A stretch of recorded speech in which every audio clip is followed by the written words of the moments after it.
bespoke radio for the masses. Headline edition, July 8, 1947. The Army Air Forces has announced that a flying disc has been found and is now in the possession of the Army. If the game is rigged, change the game. Game changer. I occasionally think how quickly our differences worldwide would vanish if we were facing an alien threat from outside this world. This is Fade to Black with your host, Jimmy Church, on the Game Changer Radio Network and KGRA, the Global Radio Alliance. I need your help to get to the year 1985. You're listening to Fade to Black with Jimmy Church on the Game Changer Network.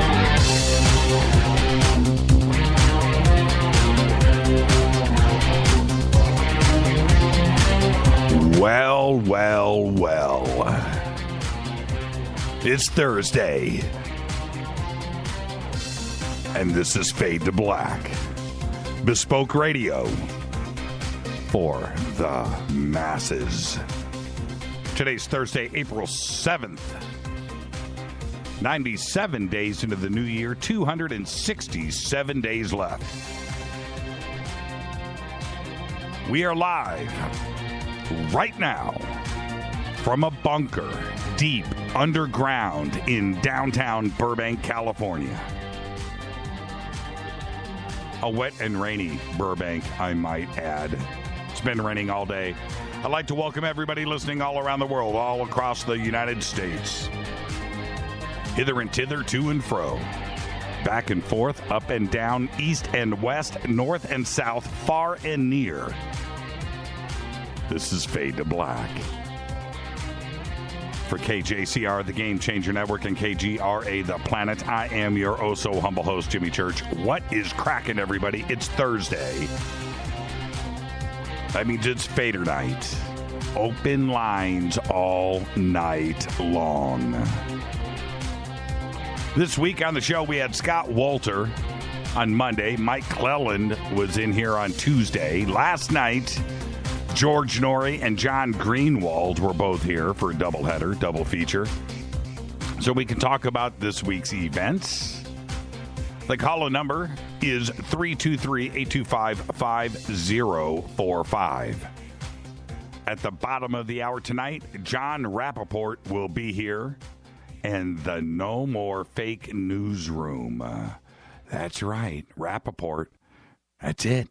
Rappoport is here. He's got his Fade or Not, Fade to Black T-shirt, crew shirt, live tonight. Bottom of the hour, Jon Rappoport. You can follow us on Twitter throughout the show at JChurchRadio. Use the hashtag F2B for the Sandbox. Good evening, everybody. The Sandbox has been lighting up for the last hour. And I see that you guys are really, really fired up tonight. And a great week on the show, too, as well. So welcome, everybody. All of the chat rooms, Spreaker, KGRA. Welcome. 323-825-5045. We'll open up the phone lines. Oh, gosh. As soon as possible. You know, when I got to the studio tonight and, you know, kind of got settled in and the phone lines were just like lit up. And right as I said 323, they're lighting up. I haven't opened them yet. You know, I'm going to freak somebody out. Watch this. I'm just going to do this. Hi, you're live on Fade to Black. Who's calling? Hi, Jimmy. This is Laird. How are you, my friend? Laird? Oh, my goodness. Jimmy, how you been doing? How are you, sir? Oh, I could tell you a story, but you probably wouldn't believe me, so I'll just say I'm doing fine. Okay, fair enough, Laird, fair enough. But I miss your voice. I miss your accent. It's been a long time. Well, it has. I got scared away from the whole radio situation there with that big, ugly mess that happened a while ago. What everything involved. I didn't know who to believe or where to go, so I sort of disappeared. What big radio mess was that? Well, I'm not going to say what mess it was, but there was, or we'll just say it was the dark matter mess. Oh. You know, that was so long ago that I know. But you know what? It turned me off from radio so much that I stopped listening to everybody. Yeah, I can't blame you for that, but I know you're still here. I've been following on Facebook, and I've just been reading your program synopsis. Looks like you've been busy. Yeah, it's been really, really good around here. But it's funny that you bring up that mess. That mess for us on our end lasted for about 48 hours, right? And that's it. We moved on and we're done with it. Completely forgot. Not only about all of that, but I have no idea what's going on over there. I don't follow it. We're just too busy. So I don't have a clue either. It was a long time ago I turned that one off. Yeah, it's been a while. But so I've been listening to music and just doing the music thing, man, 24 hours a day, 7 days a week, having a hoot. When you make, this is what I do. I do exactly what you're doing. I like to listen to talk radio when I drive in the car, right? But once in a while, I'll just not do it and just go to music. And then I'll get stuck on the music thing for a couple of months. I totally hear you, man. There's nothing wrong with it. Nothing wrong with it at all. Well, it's great to hear your voice, Laird. Carry on, Jimmy, and best of luck. Not that you need it. You're doing fine on your own anyways. There you go. Thank you so much, Laird. You're the best. Okay. Bye-bye. Bye-bye. Wow, nothing like picking up an international call like that. I thought I'd freak somebody out. They ended up freaking me out. Laird from Scotland. All right. Tonight is Fader Night. Open lines all night long. 323-825-5045. You can follow us on Twitter at JChurchRadio. Simple enough to do. Hashtag F2B is the sandbox. Any questions or comments for myself tonight during the show? Well, Jon Rappoport will be here in a little bit. Just use hashtag F2BQ. All right. Simple, easy. Yeah. I'm so excited about tonight's show. And, I just want to thank, I'm going to do this out loud. I want to thank Ronnie from Life Change Tea. Got a really cool package today in the mail. Thank you for that, Ronnie.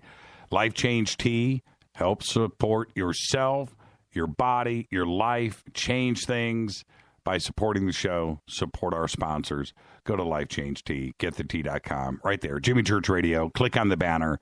The special they've got running all month for the FADERNIGHTs is order 2 months of the Super Strength Tea and get a bottle of Moringa for just $5. And you get free shipping on your order when you mention my name, Jimmy. Simple enough to do. Got an email yesterday from Studio Dome. I should almost read it on the air. I don't have it prepped up in front of me. I should have had that ready to go. Wanting to thank the audience. So I'm going to thank everybody right now. Seriously. Studio Dome does this like every week, every other week. They just call up and just thank you. Thank you. Your audience is the best. Well, I got that email yesterday from Dell and James, and it really means a lot that they pay attention and that they care. And apparently when you guys order, you guys drop FADERNIGHTs to them, and they recognize, and I really dig that. So just go to the Studio Dome banner. $129 stereo, true wireless stereo, the latest Bluetooth technology, 2 full range speakers, $129 and a hard shell case and power supplies and free shipping. That's what you do.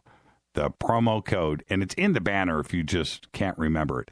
It's easy. JCR, Jimmy Church Radio, JCR, TWS for true wireless stereo. That's the promo code, JCR, TWS, and that's 60% off of the normal price of $399. Get the entire package and free shipping for $129. Go and do it now. 2 weeks from today, we will be, not 2 weeks from today, but pretty close. We'll be at the New Living Expo, April 29th through May 1st up in San Mateo, California. really, really reasonable ticket prices up there for the full weekend. Just go to the New Living Expo website. The links are at jimmychurchradio.com. Our full summer schedule is there. All right, Contact in the Desert, the Roswell Festival, and UFOs Within Reach up in Big Bear. Everything is there. Links, hotel accommodations, prices, special advance tickets, everything for all 4 events. Go and do it. We'll see you in a couple of weeks up in San Francisco. Really looking forward to it. And if you're in San Francisco, you know where San Mateo is. But I'm just going to let the audience know. San Mateo is it's like 2 miles south of the San Francisco airport, SFO, right there on the bay. Okay, so it's San Francisco proper. And if you're really adventurous, you just go a little bit farther south, and you're right in the middle of all things Silicon Valley, man. It's right there. The park. Yeah, park. You remember? Park. The dragonflies, the dragonfly drones. Huh? Yeah. Check it out. All right, let's get this show cracking. Today, John Oates is 67 years old. That's right. John Oates of Hall & Oates, 67 years old. Francis Ford Coppola today is 77. Our dead guy's birthday today is Billie Holiday. And I can't remember if I did this last year or not, but my memory says either last year or the year before. But Billie Holiday influenced and still does to this day everyone, not only in jazz, but modern music. A tremendous, profound influence.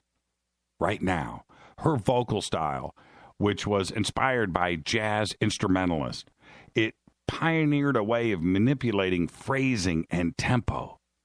She was absolutely one of the very best. On May 31st, 1959, she was arrested and handcuffed for drug possession as she lay dying at Metropolitan Hospital in New York. Her hospital room was raided, and she was placed under police guard. And then, that was on May 31st. On July 15th, she received her last rites from a Roman Catholic church and died 2 days later on July 17th, 1959. And in her final years, she had completely been swindled and screwed out of all of her money and earnings. It was gnarly what she went through. She died at the age of 44. She died with 70 cents in the bank. Happy birthday, Billie Holiday. You died at 44. You had no idea what you were going to do for the music industry and musicians and singers forever. Happy birthday, Billie Holiday. And now for Twitter, let's do this. What's your favorite Hall & Oates song?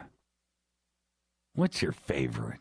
You've got, this is just off the top of my head. You got Sarah Smile. You've got Rich Girl. You've got Adult Education, right? I Can't Go For That. No Woe, No Can Do. I don't know the name of the song, but that's the chorus. What's your favorite Hall & Oates song? Philadelphia, The Sound, Hall & Oates. I don't know. I don't know if I go for the old, early 70s stuff or that whole MTV 1983 Hall & Oates, which was amazing too as well. Right? Hall & Oates. What's your favorite Hall & Oates song? Let's get cracking. Gene says, Rich Girl. Michelle just said, before my time. What do you mean before your time? As far as I know, they're still around. Oh. Man Eater. Nice job, Allison. Dream Time. See, that's why I love this audience. I love this family.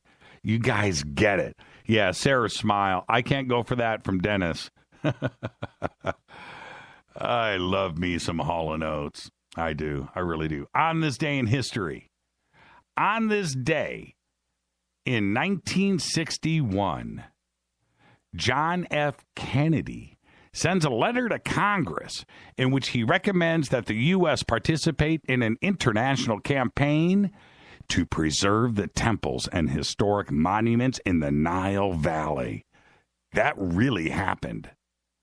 Only in 1961. John F. Kennedy, JFK. Also, on this day, and it's happening right now, tonight, American Idol is going to crown its 15th and final last idol, capping one of the most successful shows of the TV generation.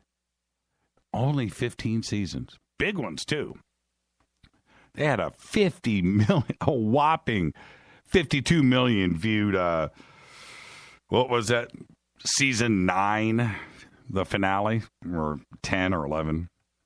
But then it was kind of downhill after that. I didn't think that would ever end, but to be honest with you, the last few years, I almost forgot that show was on. And that's pretty crazy. Fader fact.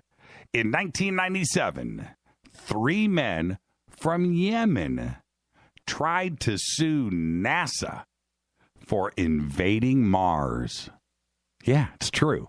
They claimed that they had inherited it from their ancestors 3,000 years ago. And that is a Fader fact. All right, I mentioned this last night. There is, I talk about Armenia a lot. And I talk about Armenia a lot because my family, Rita's family, my in-laws are Armenian. Russian, Greek, it's a hybrid, but Armenian. And I've learned so much about the Armenian culture since I came to California in 1983 and 84. And my first friends that I made when I first came to California were Armenian, and I had never heard of Armenia before that. And so I got wrapped up into and fell in love with the Armenian culture. There's a lot of really, really amazing things, especially when you're finding out about them for the first time. And one of them is coffee, but that's another story. And and fortune telling. That's a whole other thing. But the Armenian culture and lifestyle has been a part of my life now for over 30 years. And I'm shocked that, and I really got shocked, especially in those early years, about how little or none that the United States, if not the rest of the world, knew about the Armenian people and the Armenian culture. And because I was in the middle of it, and it was beautiful. It's really cool. Well, all the way, even with the elevation of the Armenian population here, not only in the New York area, but here in Los Angeles, it's big, it's vibrant, it's awesome, it's really cool. But mass media, the news, and so forth, they just refuse. It's like they don't want to talk about Armenia, and I don't understand it. And right now, and I mentioned this last night on the show, right now, there is a war going on. It's been going on for over 20 years, but it flared up again. And the news is not reporting it. And in any other year, any other country, any other month, this is headline news for not only the local news, but national news here in the United States. But it's being ignored, and I don't know why. So I wanted to share this with you. You need to understand what's going on here. I've spoken about Armenia enough, and you know that it's a small country. It's landlocked. And right next to Turkey, and what went on with Turkey and Armenia, that's part of this story, but it's not what I'm talking about now. But that's where it sits today. Now, directly east of Armenia is Azerbaijan. And in 1922, Stalin, in between the two countries, the border that touched the two of them, he took a slice of this mountain region out and away from Armenia and outright gave it to Azerbaijan and said, here, this is yours. Now, one thing to note here, Azerbaijan, Muslim, Armenia, Christian, and one of the oldest, if not the oldest, Christian based religions in the world. Right? Okay, so absorb this. So they take this little slice out and they give it to Azerbaijan, but the people that live there are Armenian and Christian, but he gives it to Azerbaijan for political reasons, and one that we still don't really understand. It was Stalin, so go figure that out on your own. But and that's Russia, and that's Stalin interfering with not even a country on it anyway. So that's that story. Now, when Soviet Russia began crumbling in the late 80s, that region, which was named Karabakh, Karabakh, they started to fight against Azerbaijan to regain the region's independence because it was Armenian and Christian, and they didn't want to have the Azerbaijani Muslim influence on them, and when they were originally Armenian. So this clash has been going on since 1922, actually. Now, they didn't want to be under Azerbaijani rule. They didn't want to associate with them. It was Islam, and they didn't want to be forced into that culture because it wasn't them. They are Christian Armenians. Well, in 1994, the Armenians clashes going on across the border, they won. They won, and which made Karabakh, this little region, a de facto independent state. Not officially independent, but a de facto independent state. But the war, by law, wasn't over. The war didn't end. They only had a ceasefire. Now, this ceasefire has tried to hold into place for 20 years. There have been flare-ups and things going on, but right now, it is out of control. Currently, there's a full-blown guerrilla war going on between Armenia and Azerbaijan. And I'm talking tanks, rocket launchers, mortars, guns, machine guns. So it's out of control. But the media is not reporting on it. Since April 2nd, 36 killed on the Karabakh side. The Karabakh has their own army. 36 killed, 122 wounded, 21 missing. And they're right now, you can go, if you search, you can find some YouTube clips. You can see the local media reporting on it. TASS in the Soviet Union is sort of reporting on it. But you have to go and search for it. And it is going off right now. And I don't understand why. This is an example of, the media deciding what is important to us and what is not. This is something that is real and is going on right now. And it's an unsettled situation that resulted and is in place because of something that Stalin did in 1922. And nobody wants to go in and work this out and get this done and settle this. And no. It's just like if we don't report on it, nobody's going to know. It's crazy. It's absolutely nuts. And Rita, I'm going to ask Rita to post up some links that you guys can go and read what is actually going on. All right? Okay, now I've got some breaking news here. And it's some of the craziest stuff like ever before I get to Jon Rappoport in here. And that is, are you ready? Are you sitting down?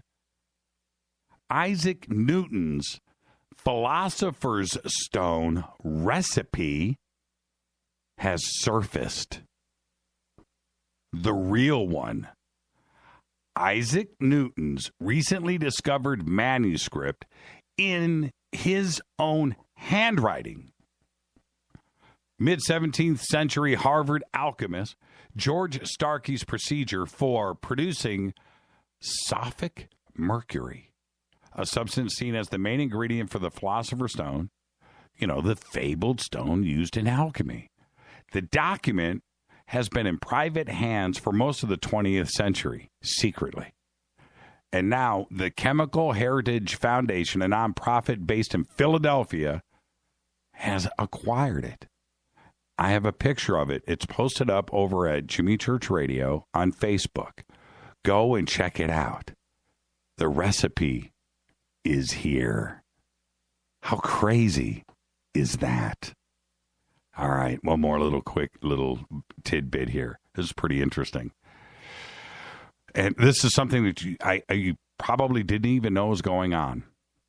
Verizon Communications has put in a bid to buy Yahoo. Verizon has retained the services of 3 investment banks, reportedly valuing Yahoo at $8 billion. Yahoo wants $10 billion. The valuation is now 8. Yahoo's earnings before taxes are projected to slip to just $750 million for 2016, a drop by nearly half from $1.4 billion last year. The company laid off more than 1,500 people earlier this year, about 15% of its staff.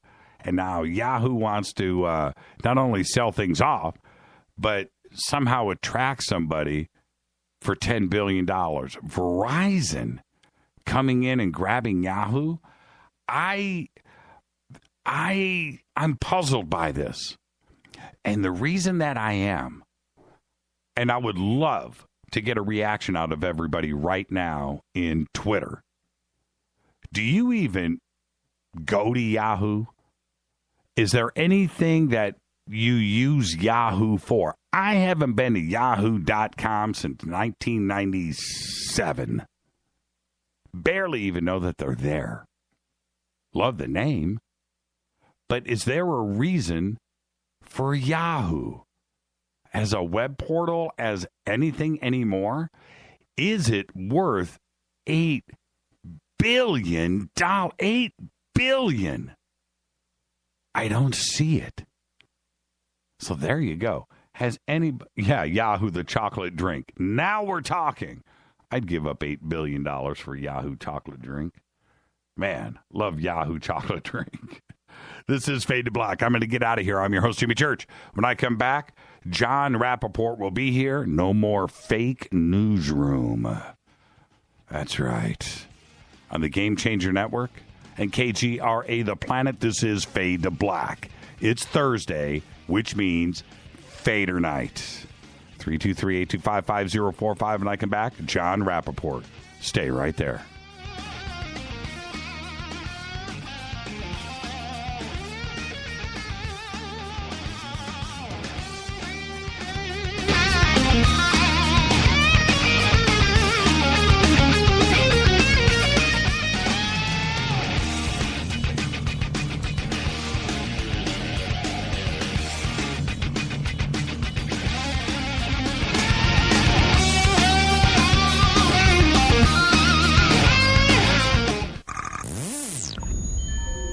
You're listening to Jimmy Church, Fade to Black.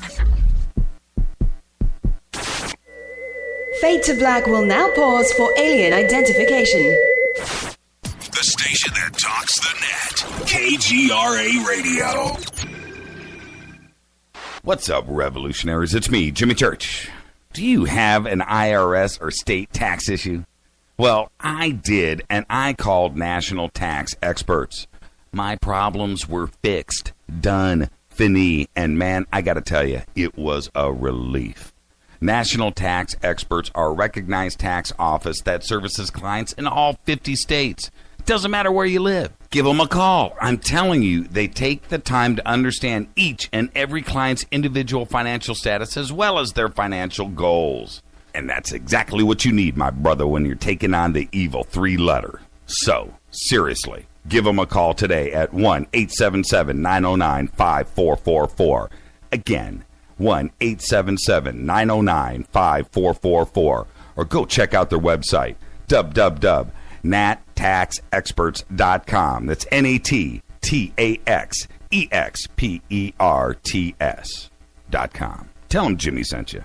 Poor water quality is a major health issue, and it's only getting worse. Municipalities can't keep up, standards have dropped, and pollutants are increasing. Where does it all end? It ends by keeping the pollutants outside of your home with HydroCare's advanced systems available at Wave Home Solutions. No less than the best purification materials and processes have been developed by HydroCare to provide you with healthy, clean water for drinking, cooking, and showering. HydroCare far surpasses the competition in removing chlorine, odors, iron, lead, chemicals, limescale, and much more. Don't settle for less when it comes to your water. We'll take care of the toughest water problems for you, whether it's from a city or well source. Satisfaction guaranteed. For more information, call 888-997-WAVE. That's 888-997-WAVE. Or go to bestwater123.com. That's bestwater123.com. Wave Home Solutions for a healthy, comfortable home.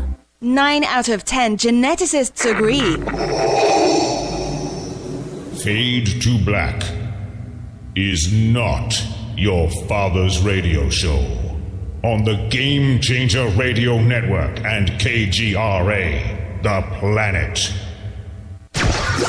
Hi, this is Chase Kletsky with Fate Magazine Radio, and you're listening to Jimmy Church and Fade to Black on the Game Changer Network and the KGRA digital broadcast station, where the Fadernauts rock. Hi, this is Rob Reiner from Anvil, and you're listening to JimmyChurchRadio.com. What's up? I'm Chris. What up? This is Kyle Massey, and you're listening to Jimmy Church Radio.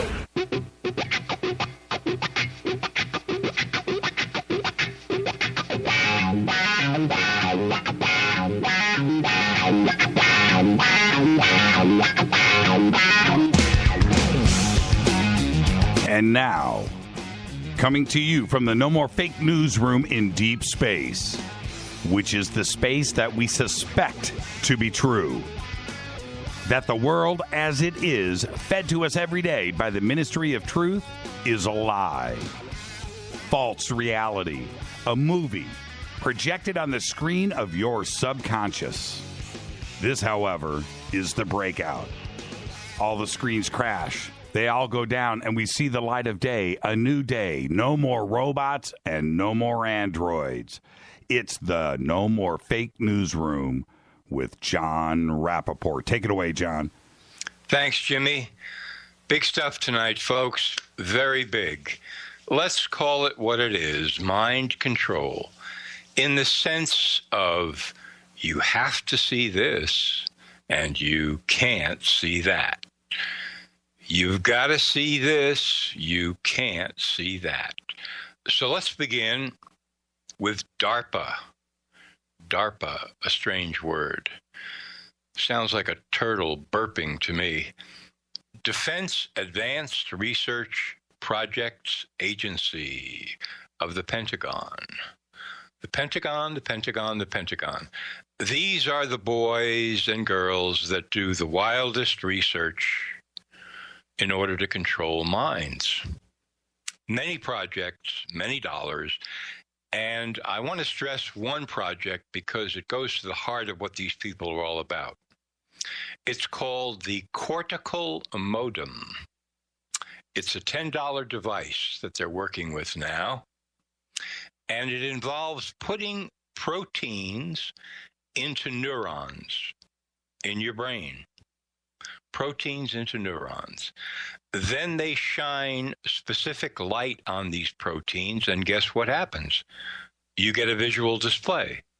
You see it. That's what they're working on. This is virtual reality without a headset. And when it works, and when it becomes more sophisticated, you would be walking down the street, and all of a sudden, there it would be in front of you, a visual display. Whatever they want you to see. Whatever they want you to see. And of course, you would also see the street too. But if you take this a few steps further, eventually they would develop this into a technology whereby you wouldn't see anything except what they want you to see.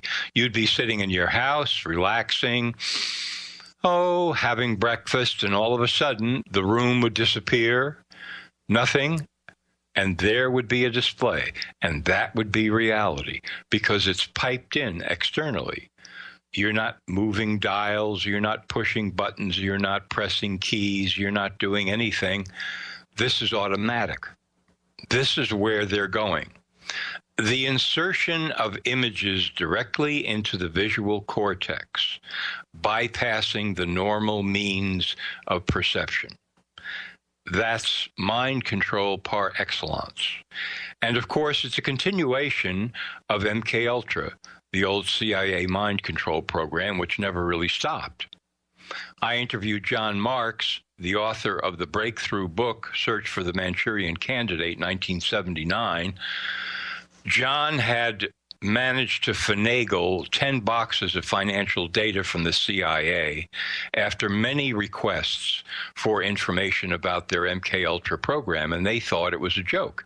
They sent him 10 boxes of invoices, receipts, and so forth, thinking that now they would really put him off on a useless track that would wind him up in a dead-end alley.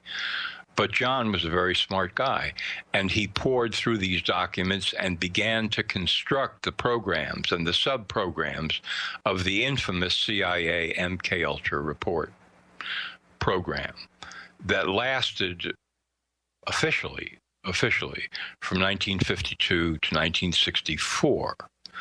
Then John told me, after I wrote the book, Search for the Manchurian Candidate, I got in touch with the CIA again, and they said, guess what? We have now transferred the program to the Office of Research and Development, and we now have 100 boxes of material on what we're doing, and you will never see a single sheet of information. Forget about it. And he never did. So no one really knows what happened to MKUltra after that. But you can bet your bottom dollar that a great deal of it was transferred to the Pentagon, to DARPA, and they are now headlining multiple projects of mind control, including what I take to be the most core program of all, the cortical modem. Proteins into neurons shine light on the proteins and create visual displays. A world of virtual reality with no headset, no controls. It just happens. It just happens. So if you are the kind of person who looks up the line to the future, and why wouldn't you be if you're listening to Jimmy Church Radio, this is what you can anticipate is going to happen unless something, and that something would be us, stops it from happening. Stops it from becoming their version of the brave new world. You have to see this, and you can't see that. That's what's going on over at DARPA. And now let's shift the ground to something immediately right in front of us, breaking news all over the place. Vaxxed. I covered this a bit last week on my first report. This is a film about the MMR vaccine, measles, mumps, rubella, and a 15-year respected researcher at the CDC, the Centers for Disease Control, William Thompson, who in 2014 officially blew the whistle in a public statement in writing, confessing that he and his colleagues at the CDC had lied, committed gross fraud, scientific fraud, covered up the MMR vaccine connection to autism. He said, we sat in an office, brought in a huge garbage can, and threw out documents. But Thompson kept copies of the documents, and he is still employed at the CDC. He refuses to talk to reporters, and this film, Vaxxed, is about Thompson and about what happened and about how the public has been incredibly deceived, failed to be warned about the dangers of this vaccine when given to children, and how it is, in fact, linked to autism. How many children have developed autism from this vaccine since 2004, when Thompson and his colleagues lied at the CDC and covered it all up until now, 2016. So the film, as you know, because I reported on it last week, was supposed to be aired at the world-famous Tribeca Film Festival in New York in April. Robert De Niro, the head of the festival, the famous actor, said he was going to introduce the film from the stage himself because he's personally involved. He and his wife have an autistic child. And then hours later turned around and canceled the film. Not going to be shown. A furor developed all over the globe via the internet. Many media outlets covered this. Film was canceled, censored. You can't see this film. Very, very dangerous. So, an independent operation, Film Center in New York City, Angelica, started playing the film last Friday. Packed houses. They're still playing it. They've extended it for another week, so it'll have a 2-week run there now. The audience is building, attendance is swelling, and I can tell you that theaters all over the world now want to show this film. It was scheduled to be shown, and here we go again, in Houston, at the World Fest Houston International Film Festival.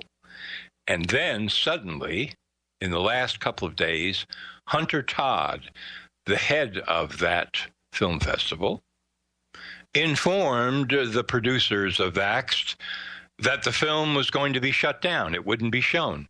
Here we go again, all over again, censorship.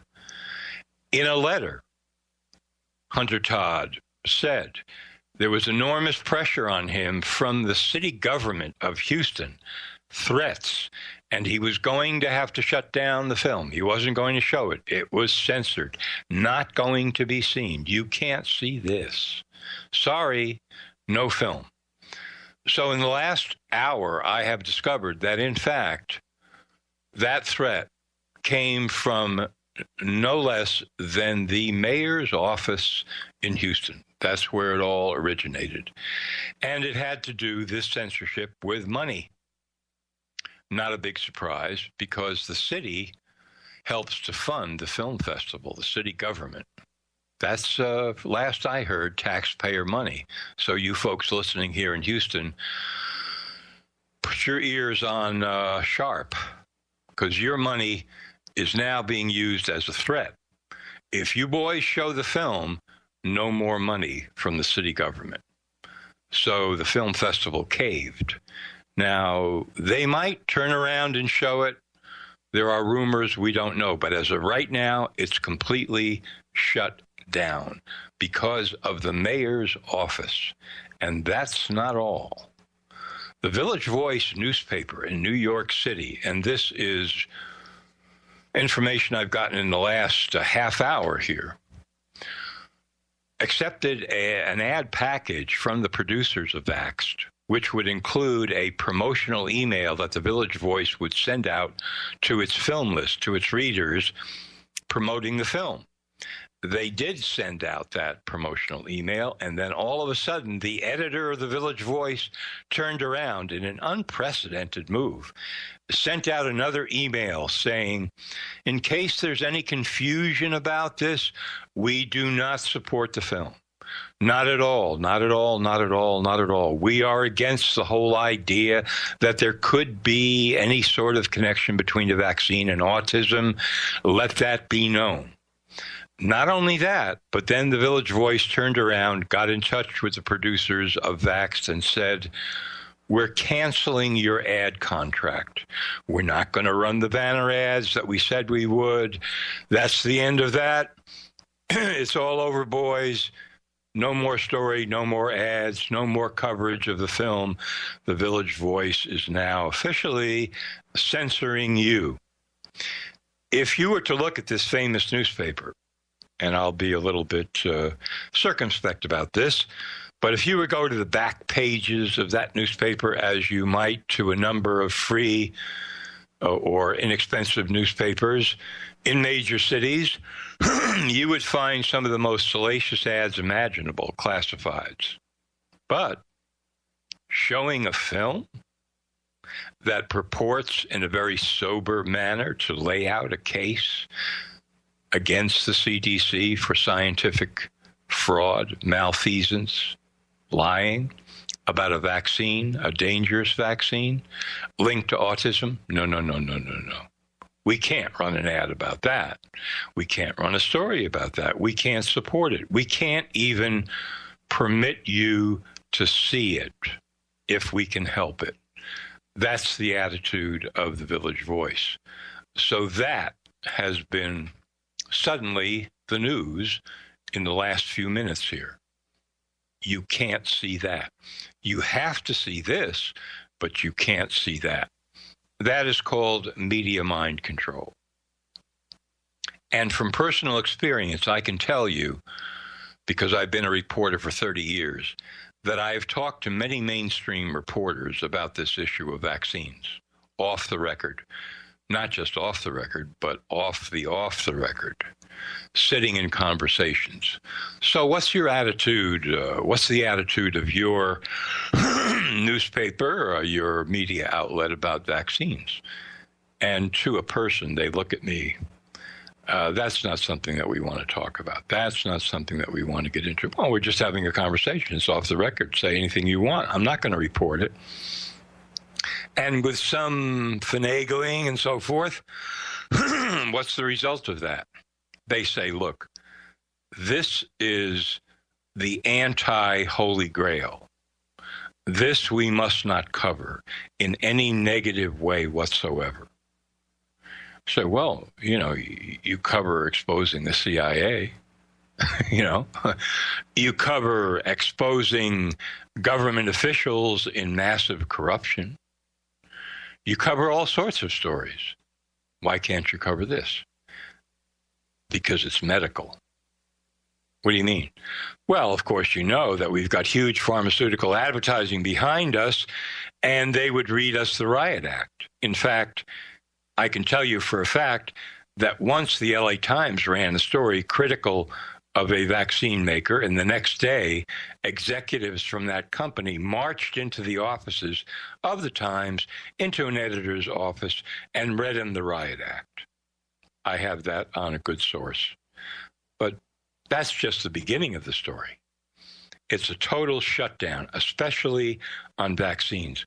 Why, I ask these reporters, why is it that you can't report that? Well, because, you see, it's considered the core, the apex of medical credibility. If that foundation stone were to fall, the entire edifice could collapse. This is what they tell me. We can't begin to question this. It's too hot to handle. And I say, you're talking about safety, for example. Oh, yeah, we're talking about safety. Oh, so you know about problems with safety. Of course we know. Of course we know that the public health agencies lie, that they put out propaganda.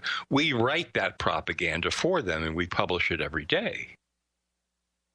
In fact, the Centers for Disease Control has a unit called the Epidemic Intelligence Service that we call the CIA of the CDC. These are the virus hunters. Anytime there's the sniff, a whiff of an outbreak anywhere in the world, they send these boys out there, doctors, to find the virus, find the virus. Why do you think, these reporters tell me, they're always looking for a new virus? Even if they can't find one, they're looking for one, and they're going to find one. Because then pharmaceutical companies can develop a vaccine against the virus, drugs, et cetera, money, profit, so on. Safety, not a concern. These reporters have told me over the years, if we blew the whistle seriously on vaccine safety, the entire edifice would crumble, because we know where the bodies are buried. We know where the studies are buried. We're not stupid. We're not ignorant. We're just controlled. You have to see this. You can't see that. the reporters have to say this, they can't say that. These conversations many years ago were very enlightening to me, and they showed me that the medical cartel is more heavily protected by media mind control than any other group on the planet, without question.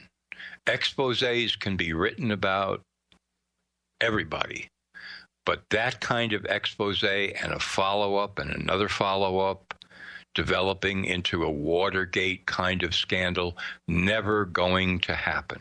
And you can see from these censorship operations here surrounding the film Vaxxed that that's exactly what's happening, because this film popped up out of nowhere. It's a sane, sober appraisal of a specific situation with a whistleblower still employed by the CDC, who, by the way, has been transferred out of the vaccine division and he now works in he's buried somewhere else. They made a deal. They made a deal.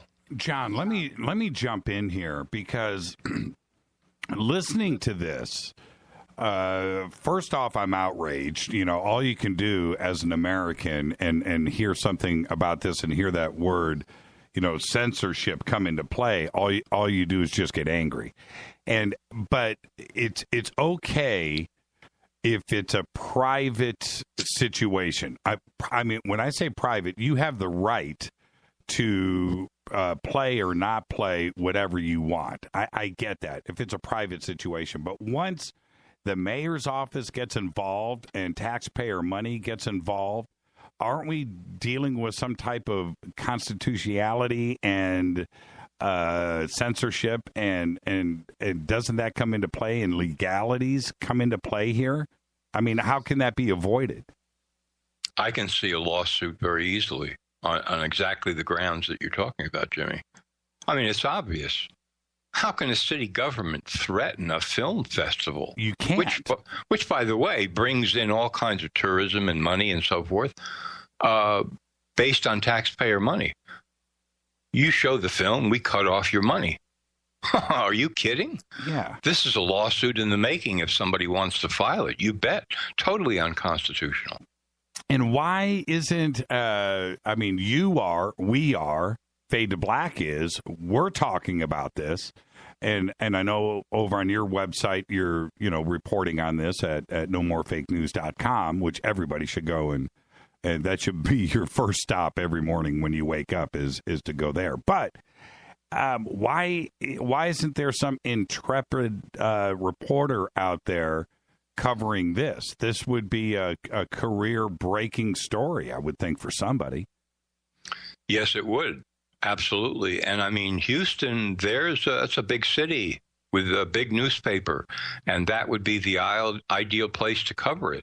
But it's a national story. It's a global story. Because government is involved in censorship. This is, it's just right there. It's obvious.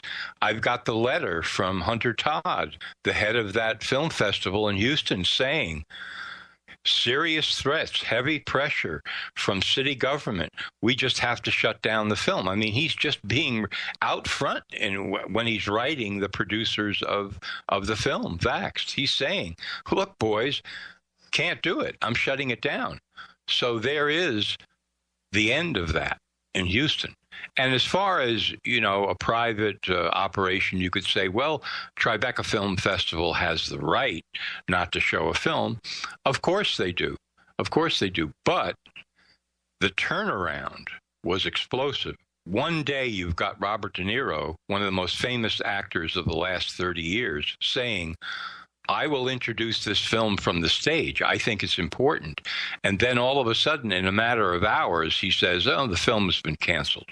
Yeah. Now, I know for a fact that his longtime partner, Jane Rosenthal, and her husband, Craig Hatkoff, they are deeply involved in, let's call it, mainstream medicine, mainstream treatment of autism, mainstream viewpoint of autism in New York City at the NYU Child Center Study Center in New York. He sits on the board. Lots of pressure there, all kinds of pressure. And again, we're talking about government money funding many projects at the NYU Center, federal money from the National Institutes of Health. So if you trace back where all the pressure came from to cancel the film in New York City, you also arrive at government a little bit more circuitously, but it's there. Right, right. If I'm the president, and something like this ignites somewhere in the United States, I step in immediately and go, wait, whoa. That is not the foundation of what this country is based on. Our forefathers wove a fabric, and part of that is censorship, and that is part of being an American. Now, you have the right privately to do whatever you want, and that's the other part of being. But the government cannot step in at any point. I would think that mayor would be up for a no confidence vote. Impeachment of some kind of interaction, somebody stepping in. I don't see how it could go on for another minute, let alone another day or week. Absolutely. I mean, if you're a lawyer down there in Houston, get busy, because right. This is a case waiting to happen. What about the ACLU? Have they stepped in? No word at all about this. No word whatsoever. Interesting. See, this is where the slant comes in. Again, the Fourth Estate, the press, ideally, they're supposed to hold the government officials' feet to the fire. That's what they're for. That's what reporters are supposed to do, except we live in a controlled media universe now, and it doesn't happen. But here you go. Government censorship. That's the most egregious thing of all as far as the press is concerned. So you would expect them to leap on this story immediately, but yet no word, no outbreak. Why? Because it's this particular issue. There is more media, government mind control on the issue of vaccines. I don't care whether you're pro or anti, than any issue that you can find. It's all on one side, and you're immediately demonized if you even raise questions about the safety of vaccines and what they actually do to children in particular. You can't do it in the mainstream press, or you will be blacklisted. You're gone, absolutely gone. So what kind of a situation is that? This is why you're not seeing any coverage of this issue, because although you and I understand immediately, I mean, you picked up on this when we talked off air before we went on immediately. Well, we're talking about government censorship here, free speech, First Amendment, of course, but because it's on this issue, suddenly everybody's missing in action. Nobody cares. Where's the ACLU? Where's a lawyer in Houston filing a suit? Where's the film festival filing a suit? Nowhere. John, I want to thank you so much. And his website is nomorefake.news.com. That is your stop every day when you wake up in the morning with your coffee. Jon Rappoport, you're the absolute very best. Thank you so much for the great reporting. Thank you, Jimmy. I'll talk to you. Jon Rappoport, nomorefake.news.com. And that's our No More Fake Newsroom. The Village Voice. I thought that the LA Weekly was a rowdy paper. The Village Voice burned my eyeballs when I would look at it. I didn't even think that paper could be legal. Out of everything, that would be the last thing I would expect out of the Village Voice. This is Fade to Black. I'm your host, Jimmy Church. It's Fader Night. Your phone calls next, 323-825-5045. I'll be right back.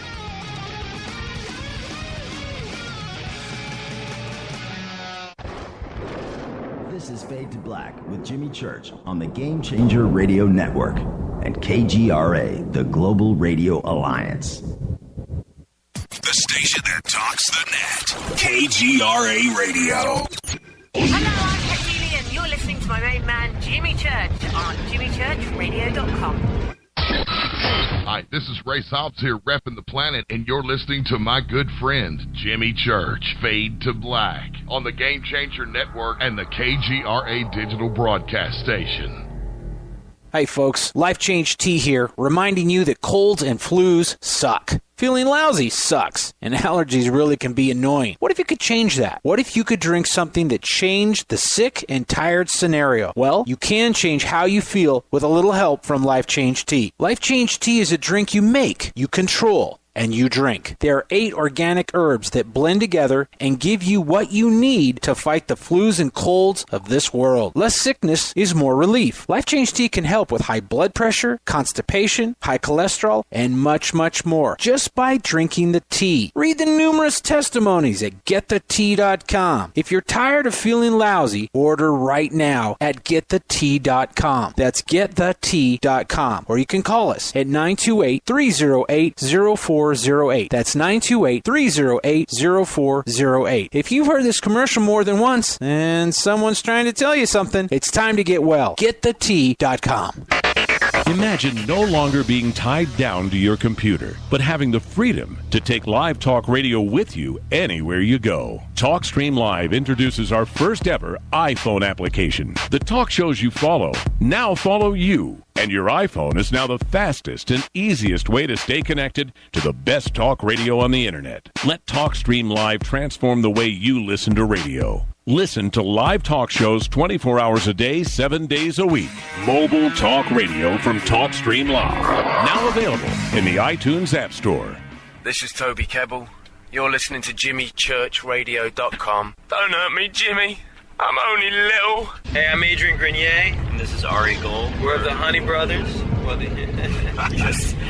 We are of the Honey Brothers. Hey, I'm Adrian Grenier. And I'm Ari Gold. We're the Honey Brothers. And you're listening to Jimmy Church. The Revolution. What's up, Fadernauts? Studio Dome loves Fade to Black and the F2B audience so much that they have put together the ultimate stereo Bluetooth system. They've done it just for you.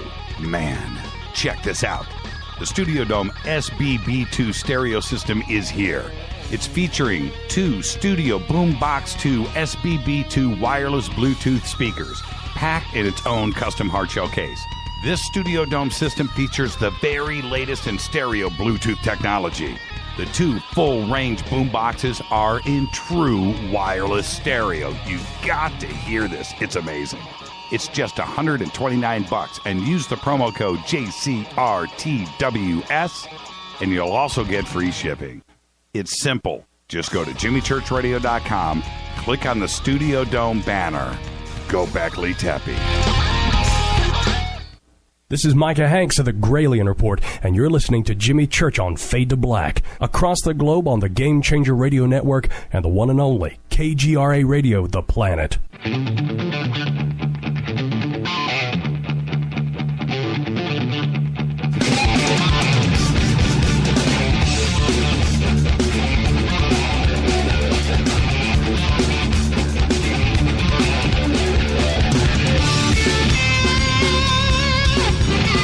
Welcome back, Fade to Black.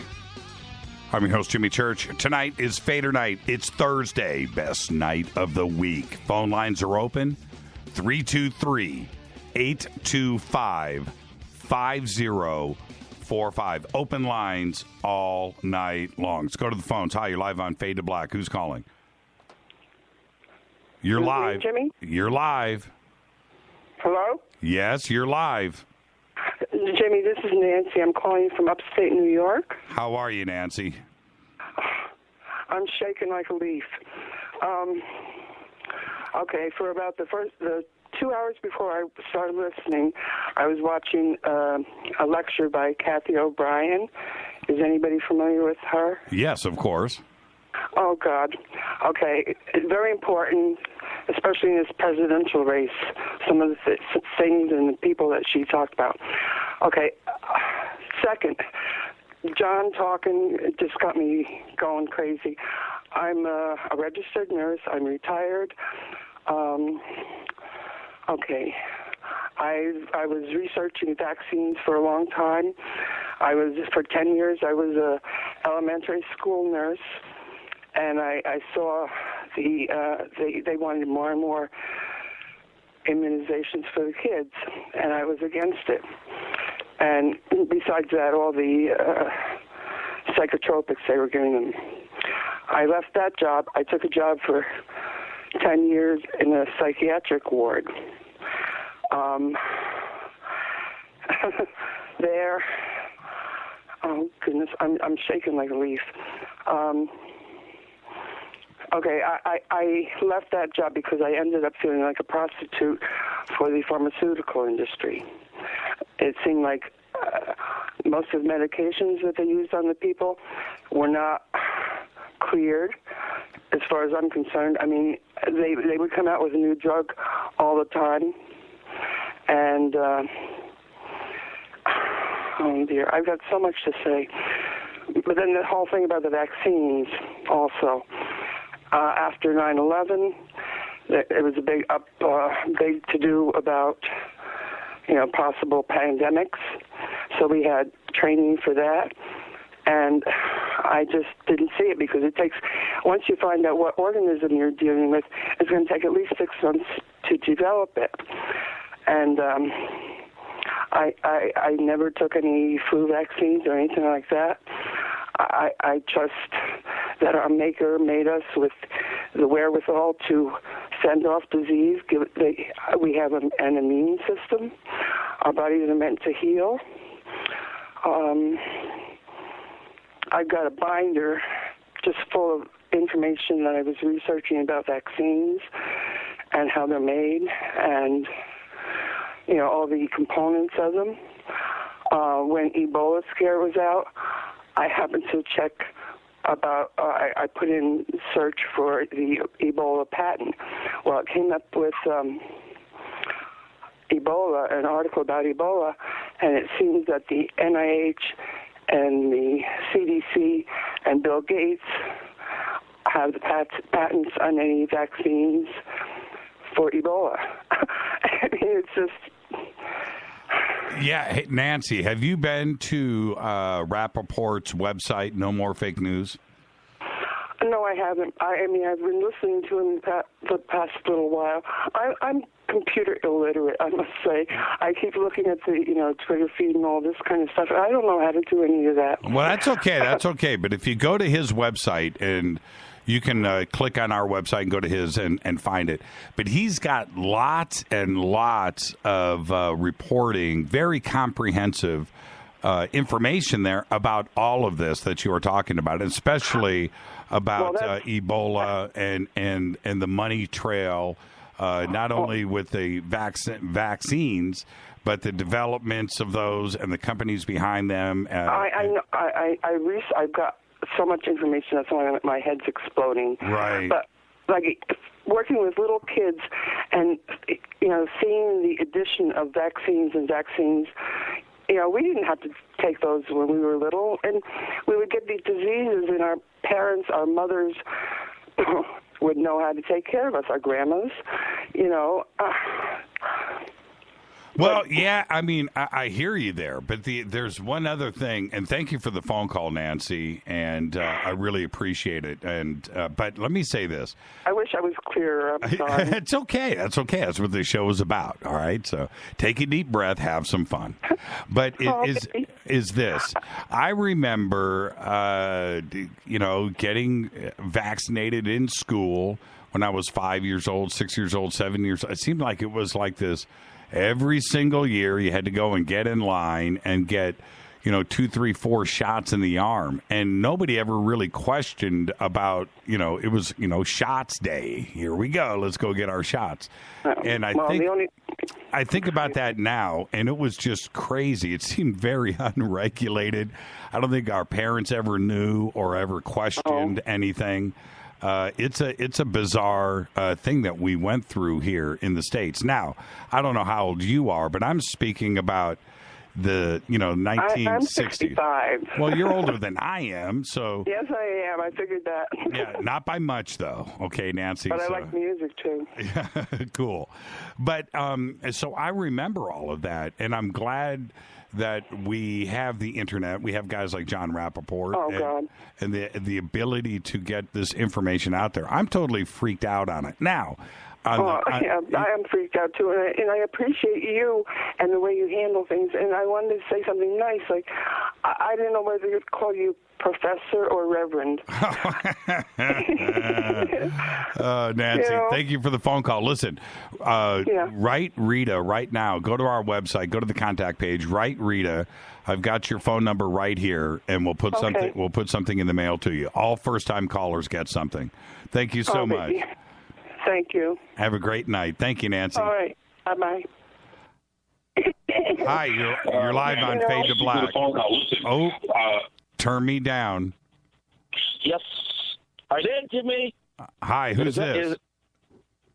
Hi, Jimmy. This is Casey. Hey, Casey. What are you doing? Jimmy, it's so up late night, so every next day I'm listening to your show every time, and today I'm so tired, but I said, I gotta talk to Jimmy. I have something, I need an opinion from you, so that's why I'm up, and I'm so excited at hearing your voice. Okay. So can I ask you something? Always. Yeah. Jimmy, I was listening to Coast to Coast AM, the show which you did with Jay Wagner. Uh-huh. It's like last week or something like that. And I was doing a big research on distilled water, and that's the kicking point for me, that show. And I already ordered my distiller instrument, like that. But I have a quick question on that. Do you remember he mentioned that our body doesn't work on calories? Our body works like electricity. Do you remember that? I do. I remember that. Yeah. My the opinion what I want from you is all the research what I did, distilled water is pure hydrogen and oxygen, so H2O. So there is no other metals or anything like that. But the other aspect of distilled water is it's not a good conductor of electricity. Is that right? You know what I mean? I did not know that. That whole conversation about distilled water, although I remember, Tesla and the stories about him only drinking distilled water. I remember that. And a couple of other people throughout history that have said that they, only drink distilled water. But my knowledge of it all of it from Jay and the other callers and the emails and stuff that I got about it. It was all new to me. The whole concept behind distilled water and how it works and so forth. So I'm glad that you went and did the research on it. In fact, you should email me. You should email me what you found out. What you said is true. I did a very big research. There are doctors who comes out and says that they are drinking only distilled water for last 30 years, 40 years. There is one YouTube video. It says that if you drink distilled water, you will die soon. I probably think that would have been uploaded by a big pharmaceutical company, because all the other videos what I saw, it's true, because it's pure water, H2O, and if you drink it, if you have any deposit, like metal deposit, it will take it away. So it's like a kind of detoxifying. And what he said is what your guest said is, drink it for 2 months, then leave it, and, then again do it for 2 months, which is also a good idea. And what I'm planning to do is, the only reason why they say that is it will take all the minerals out of your body. But a lot of doctors, they are saying that it will take only the non-organic minerals, not the organic minerals, so it should be safe. And on top of it, I'm a very big fan of Dr. Wallet, and I usually take a supplement for plant-derived minerals. So if I mix it up with distilled water, so I got everything, But that's all true. But it's a non-conductor of electricity. So if Jay Wagner, when he said that our body works on electricity, so it should not go with that concept. I don't know how to contact him. Maybe he would have done some other research. So I thought, if you have any opinion, that would be good for me. So. Well, I went and looked. See, this is what I thought. This was what my memory, and that's why I was so cautious about this on Coast to Coast, that I remember something in my past that said drinking distilled water over long periods of time wasn't good for you. I remember things like this. You could only use distilled water in your batteries, right, for your car. And that you could distilled water in your iron at home. You can only use distilled water here and there. And so I always thought it was some kind of industrial thing. It would be like drinking, I don't know, rubbing alcohol. I thought it was, you would have some type of ill effects. So I looked into it over the last week, and I found out that a lot of people drink it, and doctors. But it removes all minerals from the water. So I mean, is it good to do that? I mean, is it healthy? Yeah, that's what my big question was. And then I started doing a research, and I saw all these doctors' YouTube videos and stuff. What they are saying is there are two kinds of minerals. One is plant-derived minerals, which is organic, and another one is from deposits like stones and stuff, which is non-organic. So, for example, if you drink spring water, the mineral water is going to be in that is going to be a non-organic one. So that's what stays in our body. So distilled water is going to purify that. And do you know that they use distilled water in kidney dialysis machine? And every major things what they have in hospitals, it's based on distilled water. Well, there's I've read this a couple of years ago. Like some of the better beer out there, they distill the water. But see, this is the thing. This is where I really trip out. What about the opposite of distilled water, like Pellegrino? Right, mineral water, right? Sparkling mineral water. So that's the opposite. So is that bad for you? Because I drink the crap out of Pellegrino and Perrier. We have a refrigerator back at the house dedicated to Pellegrino. It is stuffed full of mineral water. And mineral water, it depends on what kind of mineral they put it on, Jimmy. I'm scared of mineral water because if it's not plant-derived mineral, then definitely it's bad for us. Mm. So that's why I know Dr. Vallet's one of those products. I used to have a kind of vertigo symptoms. I got this vertigo because of my doctor. My doctor put me on a blood pressure medicine, and the side effect of that is vertigo. And I never know that. I took it for 1.5 years, and now I got vertigo. And I went back to my doctor, and I said, "Doctor, it says the side effect is vertigo." And he says, "Yes, what to do, give and take policy." So he put me on a different medication. And that blood pressure medicine, when I took it for 2 days, I started getting like my nerves you can see if you put a small cloth on the nerve in my leg, the cloth will move.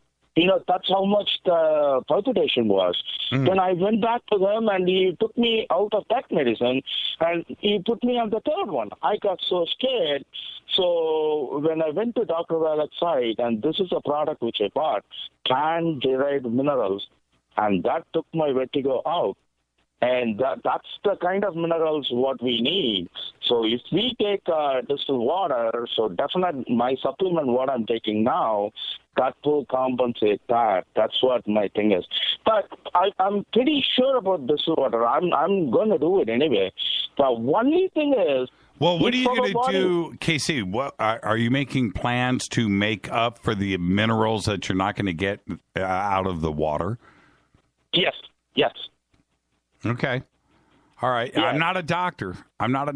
It just, natural water. But I'm telling you, Jimmy, you are better than my doctor. So that's why I'm listening to you. Oh, man. Oh, yeah. No, don't listen to me. Yeah, Rita just flipped over in the other studio. I can't see her right now, but she's no longer in her chair with you saying that. But all right. Really, I buy the tea, after listening to your show. Only thing, I'm a type 2 diabetic. I take the diabetics thing from your sponsors. That's also a good one, which is working out. What's that? Only thing which I didn't buy from your site is Studio Dome speaker, Jimmy, because I have 4 Wi-Fi speakers already. My wife is looking at me. No more. No. So I'm waiting for giving my speakers to my daughters, and I'm going to buy it. Yeah, that's what you do. That's what I do. You give the old stuff to the kids, so you can use that excuse to get the good stuff. Yeah. Jimmy, how much time I got? I have one more quick thing. Okay, Can I, go ahead. I'll save it for the next show, no problem. Go ahead. No, go ahead. Yeah. Okay. I was so happy that you brought George in your show yesterday. Uh-huh. He's one of my favorites. And now the question is, say, if George is going to retire, from coast to coast, and if they ask you to take the show, will you accept it? You can never, Casey, I appreciate you asking me that question, but I'll be honest with you. That is something that we don't think about, and for a lot of different reasons. Number one, that's the future, and it's a hypothetical. You cross that bridge when you come to it.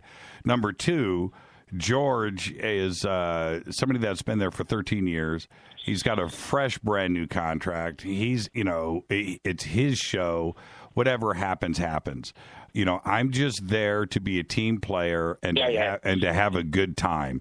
And I appreciate the opportunity that they've given to me because, look, there are 1 million people in the United States right now that would cut off the right arm to be in the position that they've offered to me over there.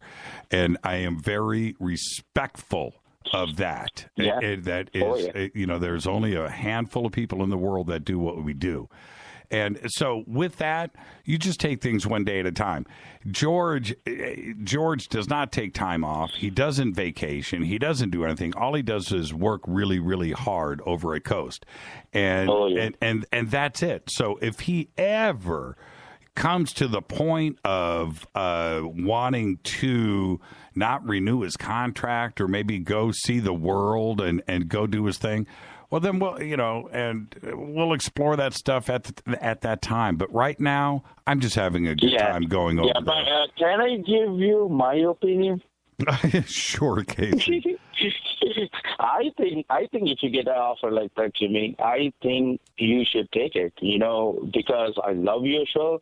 And if you go to coast, and I bet, we FADERNIGHT, we followed you from Dark Matter Radio to here and here to coast, definitely will follow you. But the thing is, the good work, what you are doing, you, Rita, and your team doing, it will be spreading for more number of people. So, what I mean, that's what my opinion. Well, you know what? We'd have to rename the show Fade to Black. That would be great. That would be wonderful. And that ain't going to happen. So, but thank you for that, Casey, and I really appreciate it. Look, this is not the first time that, I've been asked that question. And it is such a crazy out there thing to even think about or consider. Trust me. Is it in talk shows like yours, like how everybody wanted Carson's place? Right. Right. Is it something like that, coast to coast? Everybody would be happy to do it. Well, see, yeah, that's right. But also remember how George, got the coast to coast gig when he was telling us about that last night. It just came out of the blue. you know, and he was doing his own thing in St. Louis and, you know, filling in on Sunday nights. Like he said last night, he said, just like you are doing, you know, for me right now, Jimmy, there's the same situation. And so when stuff like that happens, it's out of the blue, and you cross that bridge when you come to it. You know, and that's really the truth. But you see, the thing is we love Fade to Black so much. You know, Rita and I, from the beginning, Casey, had this idea for the show, and we're able to. Your baby, Jimmy. Well, yeah, exactly. You know, you brought it up. You developed it. You know. Yeah, and we, you know, Rita, and I really mean this. Rita has put, you know, I'm the guy behind the microphone, but, you know, she has designed and put this together. She's the one that tells me after the show each night how much I suck. And she's the one that says, we're going to do this tomorrow, and we're going to do this next week. And I've got this idea, and and we have built this thing on our own. Anything else that's out there, that it's also their own thing that was built. So what we have here is something that we love, and it's part of us. And the Fadernaughts and the family, we're all one. We're all interconnected, and we're all organic. And the thought of giving that up for anything else is not in the cards, man. It's just not. You know, and when we look at things like, you know, television or other radio or books or just other things. We consider all of that stuff side projects, a little thing. It's a little thing. It's a little thing. What is the real deal for us is Fade to Black, and that's it. You know, everything else is, we don't have to do any of that. We don't have to do television. We don't have to do, you know, book writing, videos or interviews or the conferences.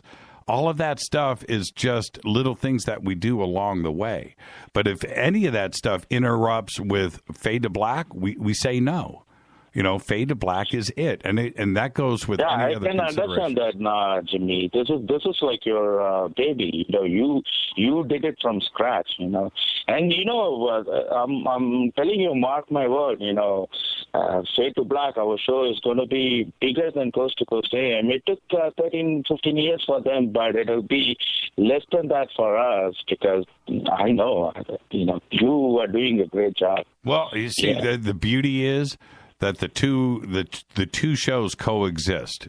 Fade to Black is on before Coast to Coast. That's number one. Number two, we run Monday through Thursday, and which leaves the weekends open for me to go over to Coast. So that can coexist. You know what I mean? They don't interrupt with each other, and it just turns out to be a very symbiotic, very nutritional, it gives back, you know, and it just tends to work out. Hey, Casey, I got to head to a commercial, my brother. Be good. Be safe. Jimmy. Great job. Good job. And let me know how that distilled water works out for you. Yeah, sure, I will. Yeah. Thank you so much, Casey. Behave. Thanks, Jimmy. Bye. Thank you so much. That's it. That's our intrepid reporter from India, Casey. This is Fade to Black. 323-825-5045. If you're on hold, stay right there. It's FADERNIGHT. It's Thursday, 323-825-5045. I'm your host, Jimmy Church. I'll be right back. Stay with me.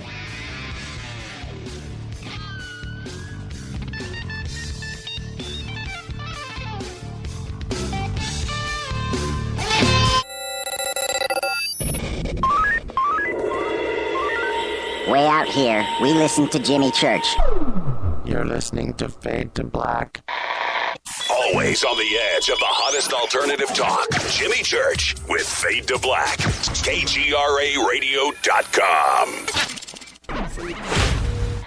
¿Qué tal, mis amigos? Yo soy Mario Carson, el tiburón, y los invito para que escuchen a mi buen amigo Jimmy Church Radio. ¡Claro que sí! Not being able to fall asleep is so frustrating. The tossing, the turning, the adjustment of pillows and blankets. Ugh! Eventually you just decide to get up and start your day really early. It doesn't have to be this way though. Power Sleep is an all-natural non-prescription formula that will help you sleep like a baby. It contains neurotransmitter nutrients that promote the production of serotonin, which is responsible for feelings of well-being. Power Sleep is easy to digest and absorb and is made in a base of active probiotics. Don't miss another night of sleep. Order your Power Sleep at energywave.com or call 800-TURTLE-5. Add Power Vites to your cart while you're browsing. Perfect for Monday mornings. They're a complete multivitamin and mineral formula that will give you the energy you need to get through your day. Nourish your immune system and feel great. Get all the info and place your order at energywave.com. Enter code word SLEEP to get free shipping. These statements have not been evaluated by the Food and Drug Administration. This product is not intended to diagnose, treat, cure, or prevent any disease. Did you ever turn to your radio for your favorite talk show to find that it's been preempted for this? In the air to deep right center. Back goes Lewis to the wall, and it's out of here!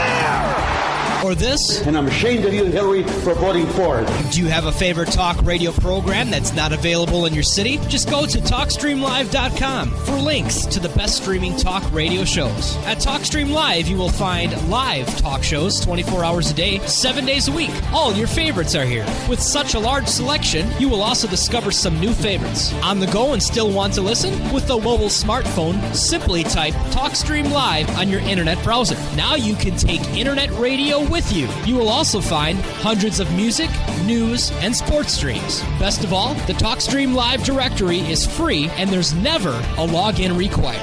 Remember TalkStreamLive.com, the fastest route between you and your favorite talk radio show. You are listening to Fade to Black with Jimmy Church on the Game Changer Network. Oi, oi, I'm Reese Evans. You're listening to Jimmy Church. This is Revolution. The revolution will not be televised. The revolution is on radio. Ciao.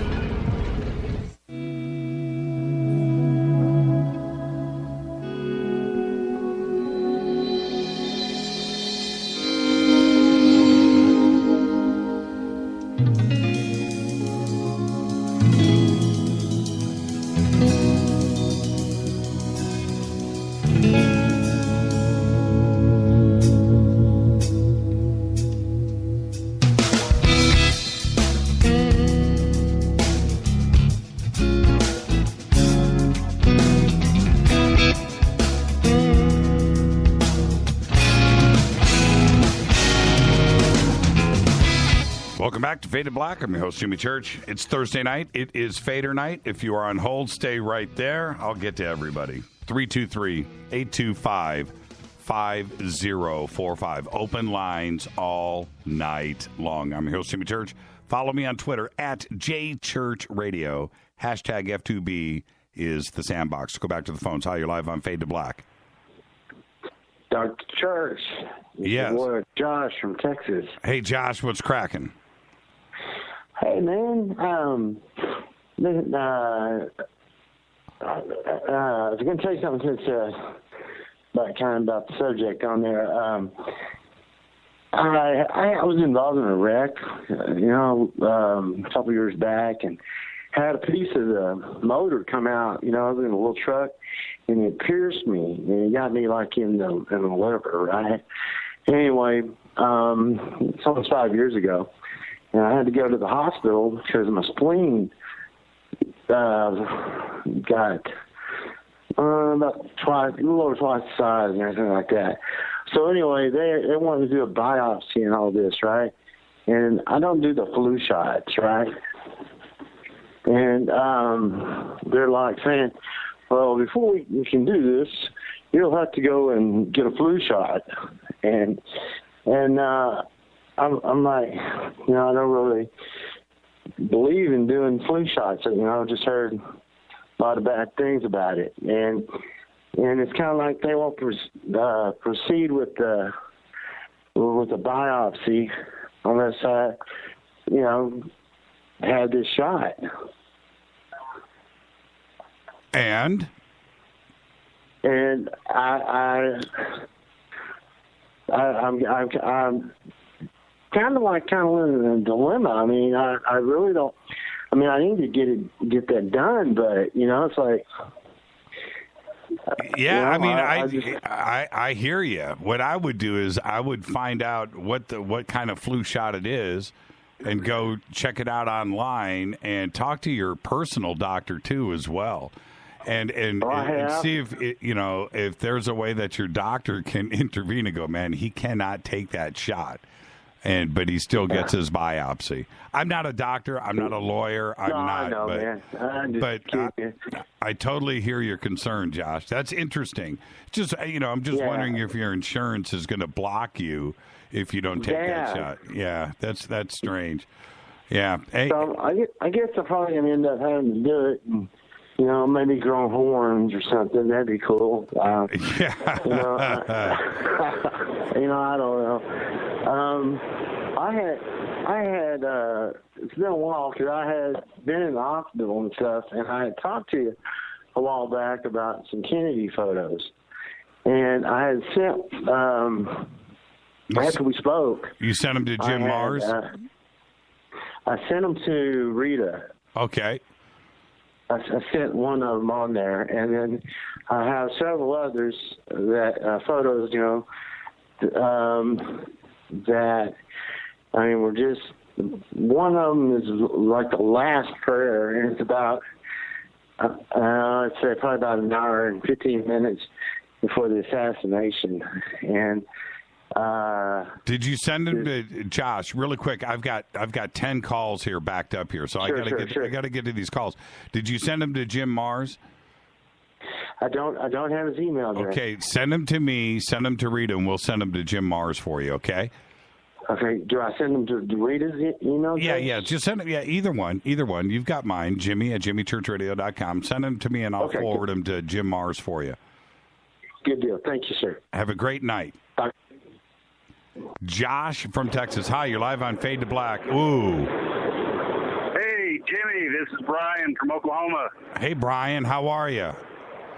Not bad, man. Hey, I was going to say that report he was given on the neuro imaging. Yep, DARPA. He needs to remember that, these are also the guys that have developed the exoskeleton that everybody thought was going to be used for a war machine that's being used for soldiers to walk again. They've done most of the research in getting amputees back to full health. Yeah, that's right. I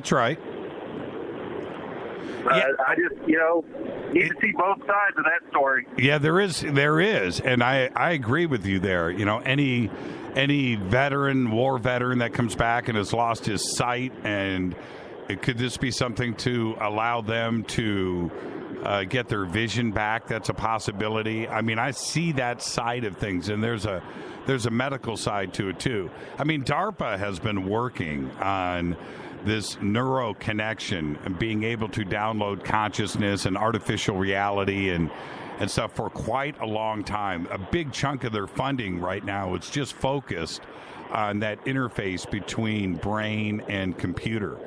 Now, if the ability to do that actually happens, that's a whole nother, you think about the holodeck, right, on Star Trek. It starts to become a reality. Exactly, and if nothing else, think about how much better training and safer training that could be. Well, and how about video games? yeah, I'm a big video game player. I couldn't wait. Yeah, exactly. Yeah, exactly. I just wanted to call in and let you know I'm on break right now, so I don't have to go back. But I just wanted to put that out there. I really appreciate the phone call, and have a great night. Go back to work. All right, thanks, Jimmy. Yeah, don't get in trouble. Hi, you're live on Fade to Black. Who's calling? Eric. Eric? Yeah. How you doing, Eric? I'm live right now. I didn't expect to get on so quick. You guys wanted to give you like a quick update on Kyle Odom, and then if you want to talk about some MK Ultra stuff that I found out about, I can talk about that. Okay, quickly. What's the update on Kyle? So Kyle, the judge has ruled that he needs to be sent back to Idaho because that's where the crime was committed. So the marshals are supposed to take him back, they say within the month, but it could be in the next 2 days. So hopefully he'll make it there safe. Interesting. Yeah. Okay, we'll see how that plays out. Yeah, exactly. And then the pastor that was shot by Kyle was released, so he's no longer in the hospital. He's at home in recovery now, so he's alive and well, or getting well. So I guess then what they're saying is they're not charging him for anything in relation to throwing, USB drives and electronics over the fence of the White House. They're dropping those charges. That didn't happen? I don't know. Maybe this other charge supersedes that charge. Maybe because the other charge of the attempted murder was the first offense. I'm not sure on that one, but that's a good question. No, it doesn't matter if it's the first offense or not. You've got to clear those charges wherever you get arrested. Look, if you shoot somebody in Mexico, you cross the border, you're here in the United States, and you rob a bank, okay, you're going to face those charges here. You're not. They're not going to drop the bank robbery charges, so you can go back to Mexico and face a murder charge or across. Look, as a criminal, if you're out there doing that kind of stuff, they're going to charge you with. They're not going to drop charges. You know what I mean? That's kind of a good question. I didn't even think about that, actually. That's a good point, because it makes it even more surprising now that they're sending him back to Idaho. That's what I'm saying. If you go on a crime spree across 7 states, right? Whatever it is, you're robbing Circle K's as you go along, right? And doing whatever you're doing. Carjack a couple of cars and drive it across state lines and do shapeshifters. Right. They don't. You know what? And the original crime was 7 states ago. Oh, okay. Well, you know what? All these other crimes. No, the first crime is the one. No, you get hit with all of them, and you'll eventually end up back to where you started. Maybe.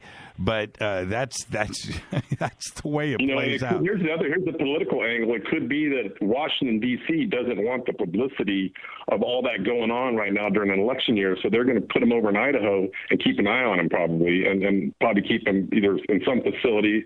And he's probably been fully briefed not to discuss his manifesto any further, I would be willing to say. Well, they're not going to, and again, the wrong message would be sent. So I want to look into this because what they're saying is you can walk up to the White House fence and throw stuff over it, doesn't matter what it is, and we're not going to charge you with it. Now, so what is that? Let's go to Washington, man. Let's get some oranges and apples together and start winging those over the fence. If you let him go, you're going to let me go. So I can stand here and do this all day, and I'll have a basket full of something and throw it over the fence once at a time. Is that what they're saying? I wouldn't do it. I didn't even think about that. But you brought that up, though. I'm going to look into it. I can bet you that. Chase Kletsky, I sent her a tweet, and she wants to hear about the story. So I'm trying to find people like her that's going to help me dig deeper, because I just don't have the resources or the experience. I'm fully investigating this, but Chase probably has a lot more experience. I'm trying to get her to help me out. Right. What was the other part of? I can't really discuss the details, but I can tell you I sent out some tweets earlier. There is some MK Ultra CIA stuff going on in Zimbabwe right now, but because apparently they've got these minerals. There's about 22 minerals that we use for our special weapons that we have, the CERN and all those sort of weapons that we use. But anyway, they have a vast amount of these minerals in Zimbabwe. So this lady that's on Twitter is saying that the U.S. is over there trying to steal their minerals for their weapons, and they're trying to create like a false flag terrorist war over there. So that kind of another one of these false flag events. But that's something that I'll send a few tweets out so you can look at that. That's a pretty interesting story. And then the other story is this lady that I can't give her name right now, but she's in Florida. She was from Brazil originally. She's been in Florida for a while, but she came from Brazil in the 60s. She's close to our age. And she says that they came over there in the late 60s, and they huddled up a bunch of these people that they felt had this certain kind of DNA or bloodline that supposedly was of the Anunnaki. And they used MK Ultra mind control experiments on them. They kept them hidden. And then somehow this one lady was able to make it to Florida, and now she's on Twitter, and she's kind of spilling the beans about what they're doing in Planet Nibiru. So it's a long story. I'm working on it, but I'll have a better story next time I call. All right, Eric. Thank you for the phone call, brother. All right, take care. Yeah, thank you for the update on Kyle Odom. Hi, you're live on Fade to Black. Who's calling? Hi, this is Keith. Hey, Keith. Where are you calling from? Wisconsin, Madison. Okay, what's going on, man? Interesting election week you guys have had up there. But what else is going on? I just lost you. All right, that call just dropped. Interesting. I was just looking at as Eric was speaking about that. I just happened to look up African billionaires, right? And I had no idea in Africa right now, 1, 2, 3, 4, 5, 6, 7, 8, 9, 10, 11, 12, 13, 14, 15, 16, 17, 18, 19, 20, 22, 23, 14, 15, 16, 17, 18, 19, 30, 31, 32, 33, 34. Let's just jump and go 44, 54, 64, 74. 84, 85, 86, 87, 100, 105. Looks like there's about 105, 107, 110 billionaires in Africa right now. And there's 1, 2, 3, 4, 5 in Zimbabwe. 5 billionaires. And Uganda, Tanzania. Nigeria is full, by the way. There's 30 or 40 in Nigeria. Morocco, Kenya, Egypt has got a pile. Botswana, Angola. So when we talk about minerals and things that are going on there, just check that out. Now, really quick, 323-825-5045. 323-825-5045. Thursday night, Fader night. This news story is so important, I'm going to interrupt the phone calls. This is going, and part of it, half of it, ended today in Los Angeles. And I don't know if this has been reported across the country, but it is one of the craziest stories, and it's huge, and it's big, and it's conspiracy, and, I think they should be charged under the RICO Act, is this. Right now, and I want to know in Twitter if you guys have heard about this across the country, because this is a big deal. This is the very top of Los Angeles County. The former second in command of the Los Angeles County Sheriff's Department was convicted today. Number 2, convicted today, federal court, for obstructing a federal probe of misconduct inside of the L.A. County jail system.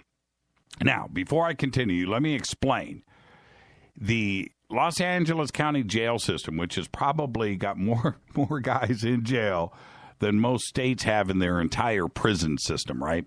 Right here in Los Angeles County, is run by the Sheriff's Department, not the LAPD, the Sheriff's Department. The Sheriff's Department, the L.A. County Sheriff, former, his name is Lee Baca. Lee Baca, number 1, elected. Lots of money, big salary. You're the L.A. County Sheriff, right? Okay. And in a lot of respects, that is a symbolic position. Yeah, he's a shot caller. He's the sheriff and so forth. But the guy that really ran the Sheriff's Department was a guy named Paul Tanaka. He was the undersheriff, number 2. He was convicted today. So was Sheriff Lee Baca. More on that in just a second. Let me tell you about what happened. Paul Tanaka was convicted of conspiracy to obstruct justice and obstruction of justice.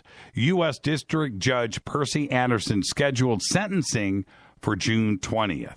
Now, Tanaka was also the mayor, and I think he still is, of Gardena. Gardena is a big city here in L.A., just south of Los Angeles.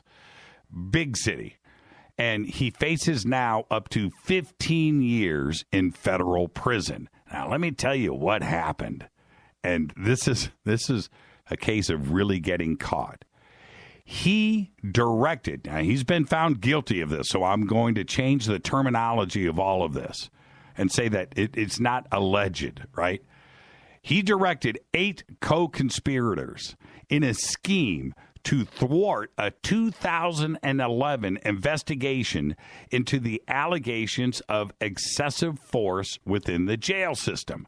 That is something that has gone on here in L.A. for decades. Prisoners and inmates complaining about the sheriffs and the sheriff's department abuse and the things that go on in the prison system here, in the jail system, right? So the FBI gets involved, and they get an undercover guy, inmate, inside of the system, and they smuggle in a phone so he can videotape with the cell phone all of these cases of abuse of prisoners. And there's all kinds of ways that this abuse could happen, right? It stemmed from events that 5 years ago, when that cell phone was discovered in the men's central jail in downtown L.A., right? So Tanaka gets his team together, and they found out that this phone was tied to the FBI, which was conducting a secret probe of brutality against inmates. At that point, sheriff's officials closed ranks at the direction of Tanaka and began an attempt to halt the formerly covert investigation, because now it's out in the open, by concealing the inmate informant, his name was Anthony Brown, from federal prosecutors and the FBI, who had issued a writ for his grand jury appearance. Right?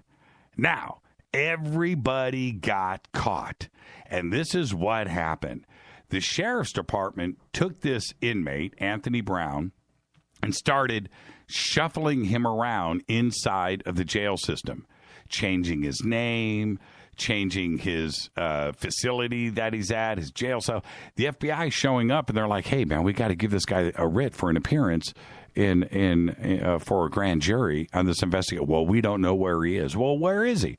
Well, he was here. He's gone. Well, where is he? They would go and check the records. They had changed his name, and they're moving him around inside the jail system. And it was the FBI that was involved. And Tanaka and Lee Baca knew that they were caught and that the evidence was there. And the FBI is pissed off. Everybody got caught.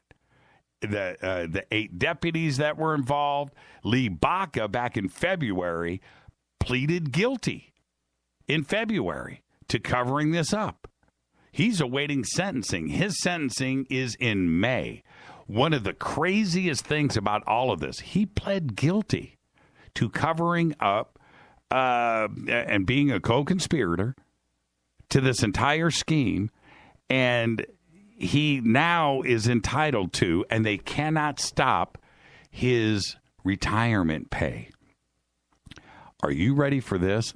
Now, I don't have that number in front of me, but I've read it a few times. It's a crazy amount of money.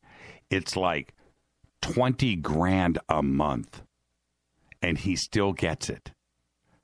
Being convicted of this and pleading guilty does not alter the fact that the taxpayers still have to pay this guy 5 figures per month.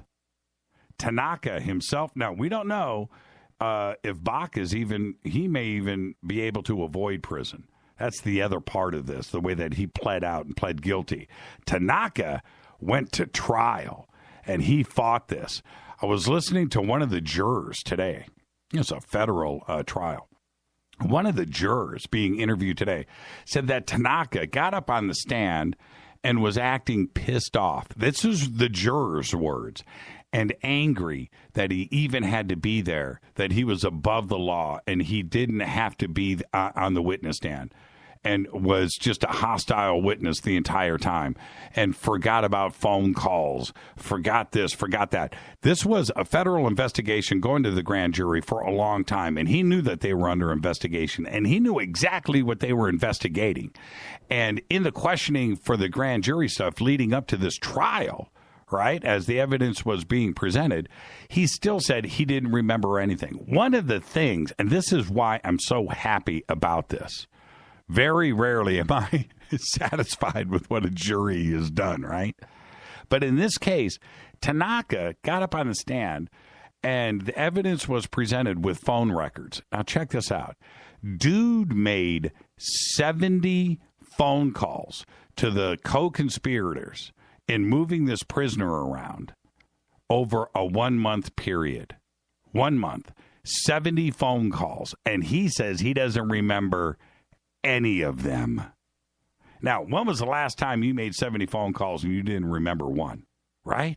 And he got up on the stand and said this to the jury, and the jury didn't buy any of it. Why? Because they know you make 70 phone calls, you know exactly who you're making those phone calls to. Those are important. 70. Now he's facing 15 years in federal prison. Now, I'm not saying anything about the inmates in the L.A. County jail system. Don't know. Of course, they're all innocent, right? That's what they're going to say. I get that, right? I've seen Shawshank Redemption, and I get that. But you're still an inmate, and you're still innocent until proven guilty. Some of them are there fighting their cases. Some of them are there because they have jail time that they have to do. But what you're not entitled to because of that is abuse. That's what you're not entitled to. And it has come down. And the very guys that are supposed to be there running the system have been caught. Tanaka, one of the things that he said, he contradicted himself. He said, hey, look, I'm not the boss. Lee Baca is the boss, right? Now, he said, this is all Baca's doing. I'm just number two. And the mistake that he made by saying that was that everybody else said, hey, Lee Baca is just here as a figurehead. It's Tanaka that was running the sheriff's department. Number one. Number two, it came out in the phone records. Those 70 phone calls that I was talking about, in that same time period, he only made one phone call to Lee Baca. Yeah. Contradicted himself, and now he faces 15 years in federal prison. Unbelievable. Total shakeup. So the number one and the number two in the L.A. County Sheriff's Department have now been convicted of conspiracy to obstruct justice with the FBI and a federal investigation of abuse and brutality. Unbelievable. This is Fade to Black. I'm going to take a quick break. Let's do it right now. 323. That was an important news story. Have you heard about this across the country? Have you heard about this? This is a big, big deal. It's Fade to Black on the Game Changer Network and KGRA The Planet. I'll be right back. Hi, everybody. This is Rob Halford, the Metal Guard on JimmyChurchRadio.com. KGRA Radio. Intelligent talk. If your home has hard water and it's leaving white spots, then it's likely that limescale is clogging your pipes. Limescale can cost hundreds of dollars a year in wasted energy and early appliance breakdown. HydroCare systems available at Wave Home Solutions prevent and remove limescale with just a simple filter change every 3 years. There are no salts, chemicals, or magnetic coils. Satisfaction guaranteed. For more information, just go to bestwater123.com. That's bestwater123.com. If you're a talk radio fan, AccessRadio.net lets you listen to the best talk shows anytime and from anywhere. Works on your mobile or landline phone, and there's no cost if you have unlimited minutes. No need to use your data. Find your favorite talk show listen lines and discover new ones. Now you can listen on your schedule. Go to AccessRadio.net. That's AccessRadio.net. Save your favorite listen lines today. Hi, I'm Richard Dolan. When I'm not hosting my radio program, The Richard Dolan Show on KGRA, or writing new books on UFOs, I run a publishing company. I'm proud to say that Richard Dolan Press has published some of the most fascinating books available on UFOs and related subjects. They include Dr. Bruce Maccabee's classic analysis of the UFO cover-up, David Marler's breakthrough book on triangular UFOs, Dr. Richard Sauter's unique work on underground bases, and other classics by Grant Cameron, Chase Kletsky, and Dr. Bob Wood, not to mention intriguing works by Eve Lorgan and Laurie MacDonald that deal with truly bizarre phenomena. I'm proud to publish such high-quality and original works, and there are several amazing books about to be released over the next few months. Go to richarddolanpress.com to learn more.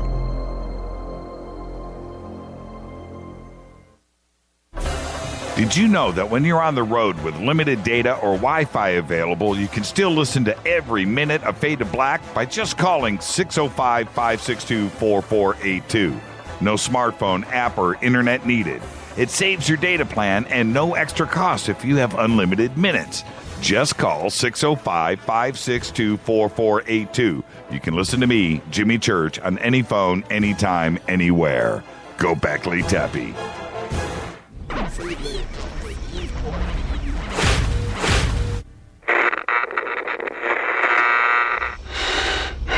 You want to know a secret? I love ponies. I really love ponies. I'm serious. I couldn't stay sane without ponies to brush. Why Fade to Black? Because you never got that pony, damn it. This is Fade to Black with Jimmy Church on the Game Changer Radio Network and KGRA, the Global Radio Alliance.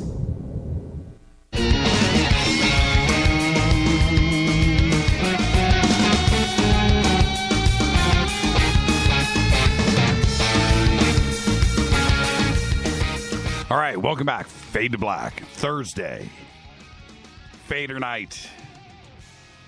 323-825-5045. 323-825-5045.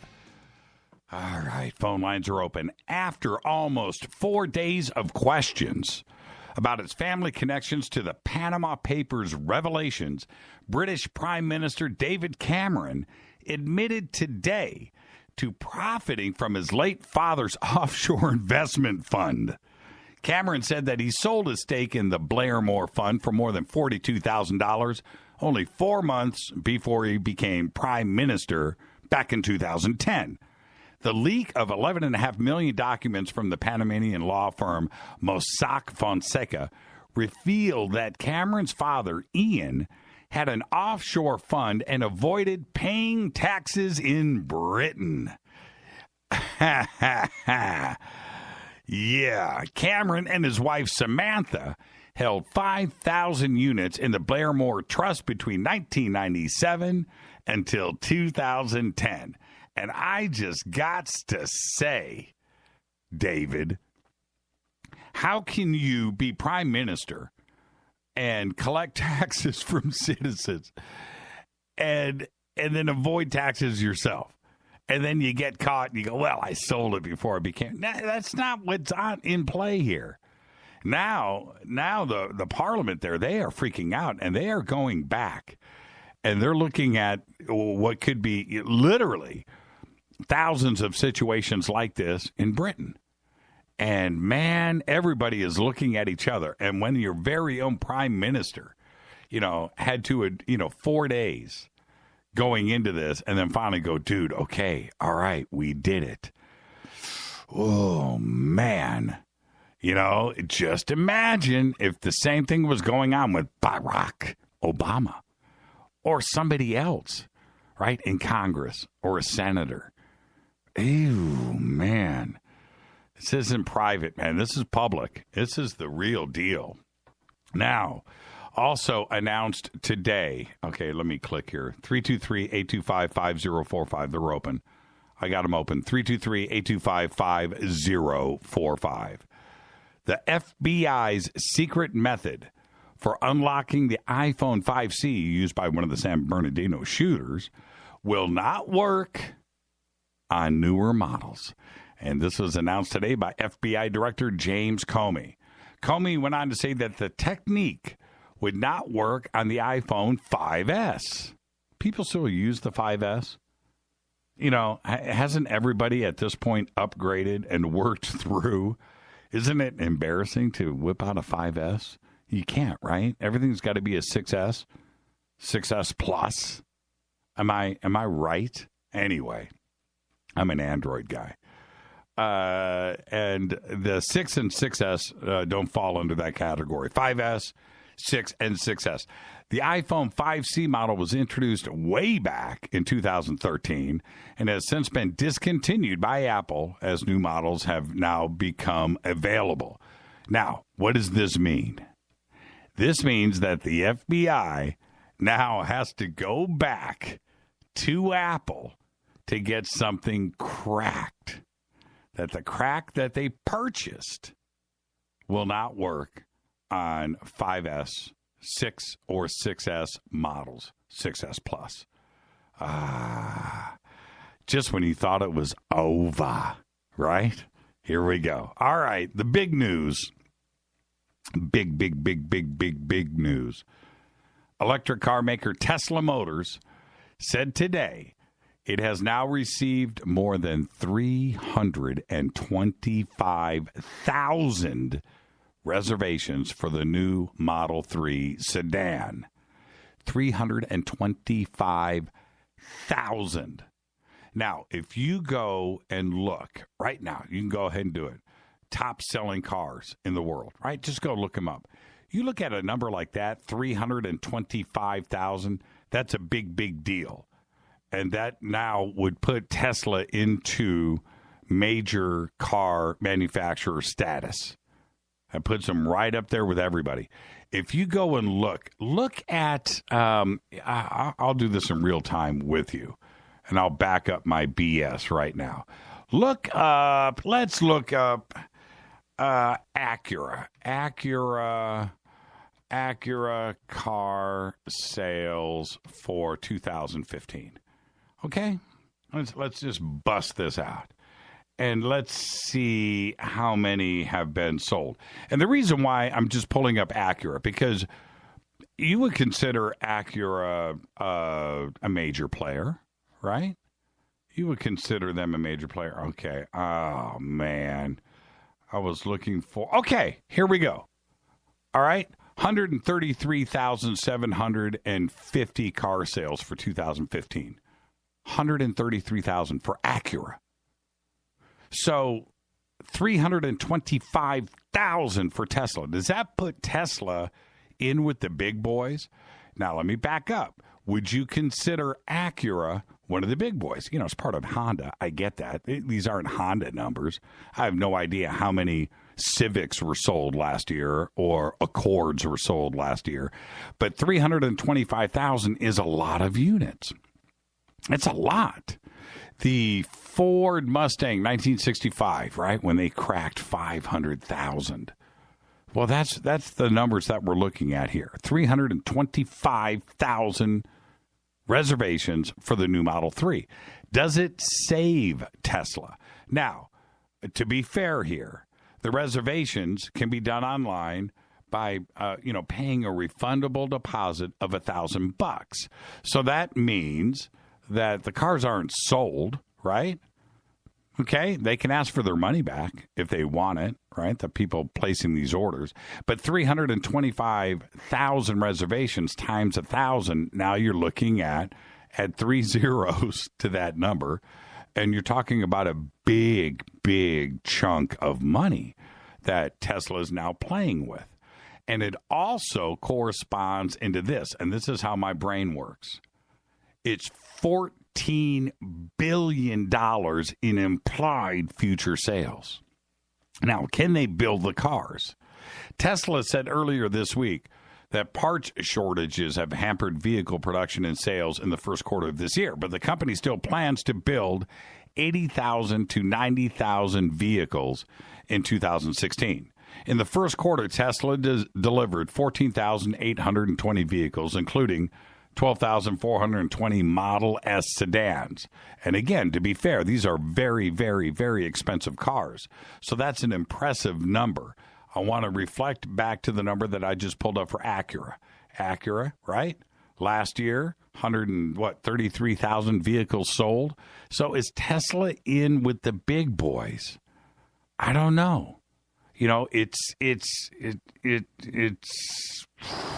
for the people that didn't think that Tesla would succeed, that Model 3 could actually break them into the big time with the big boys.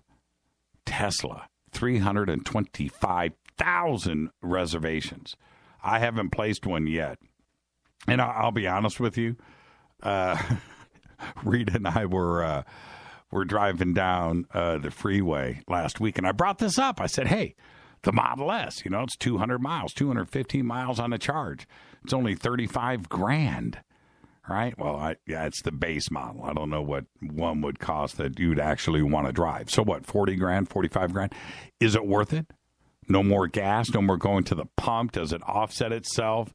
Does it make sense? Can you even get one, even if you wanted to place the order? And I'm going to say this right now. Rita goes, no. She wouldn't let me do it. I thought about it. She goes, no, you're a V8 guy. So as long as gas is doing what it's doing, I guess I'm staying on the V8 path. Yeah, all right. Scott Kelly, who in March completed almost a year-long mission aboard the International Space Station. Oh, by the way, speaking of the ISS, have you guys seen the video? You know what? Get this posted. Somebody post up this video. We posted it over on our Facebook page of this UFO next to the flanking the ISS. Have you guys seen this video yet? I can possibly get this posted. Let me see here. I don't know if I can post this in Twitter. Can you post a video in Twitter? I don't know. Let me see here. Will it allow me to do this? I don't know if it'll allow me to post a video. Let's see here. Will it? Oh, it does. Oh, holy crap. Okay. All right. Check this out. I'm going to do this again in real time. Let's just go ahead and do this to everybody. This is the video of the NASA UFO. NASA ISS UFO. Okay, check it out. I'm tweeting this out now. It's going out to Twitter. It's processing. So it's a video. Okay, there it is. Check it out, everybody. That video, and I'm going to have to mute this. Let me see if this plays. And it is playing. Okay, good. Right? Is it playing? Or is that just the image? Ah, man. I don't know. I think it's just playing the image. It's not playing the video. Okay, somebody else pull up the video. You guys figure out how to do this. I'm live on the air right now. That is a video of the ISS. That is a video feed, allegedly, from NASA. And somebody in Great Britain was watching the ISS video feed, allegedly, on their phone and saw this object pop up over the horizon next to the ISS. The video's pretty cool. The question is it CGI? Or is it actually from the NASA live video feed? It's a pretty incredible video. Now, this is the thing. Now, allegedly, you cannot view this section of the timestamped video from NASA. They no longer have this up on their website, allegedly. Either it's incredibly clever CGI, right? Or that is a frigging disc popping up from the horizon, sitting there for a second, changing colors and going back. What I don't see in this video is I don't see two things. Number one, I don't see the video crappiness, graininess that you get from the ISS feed, and it looks too good. But then the second part of it is I don't see artifacts and I don't see the artificialness that you see from a CGI shot. So I don't have those, right? I don't have the good and the bad. I'm not too sure what we are looking at here, but you can actually see. Is it playing clearly for everybody? Somebody needs to verify that for me. Let's go back to the phones. Hi, you're live on Fade to Black. Who's calling? Hey, Jimmy, it's Brandon Young. How you doing? From Boston. Hey, Brian from Boston. What's cracking? Brandon. Oh, Brandon. You're breaking up, Brandon. Oh, am I? I'm sorry. Okay. That's I'm okay. on That's my okay. cell phone. That's all right. Okay. Just wanted to say congratulations with everything, brother, and really wish I could join you guys out there. And planning on hopefully making contact. And desert shout out to everybody in Spreaker. And I did read the Mice Templar that you suggested, that comic book, and really great. Oh, yeah, you got Mice Templar? Oh, that's good stuff, man. That is brilliant stuff, isn't it? Yeah, everyone was like, "You never heard of the Mice Templar?" You know, like I didn't know about it because I'm just getting back into revisiting comic books and things like that. You know? Yeah. Well, what's really cool about that one, and that's Michael Oeming's comic, everybody out there, and I think Brian Glass too as well. Now, the I think is Brian the writer and Michael's the artist, right? I think it's. I gotta look back at that. Yeah, I'm not sure. But what's brilliant about it is everything that we talk about on this show, right? All of those cool things that we talk about, Michael has brought into a comic with mice. And it is like it is so fun. Allegory. Yes. You know.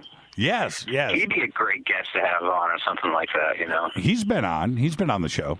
Oh yeah, so okay. He's been on. Yeah, we should get Oeming back on the show. You know, I can tell you right now, he's listening right now to the show. He's drawing up there.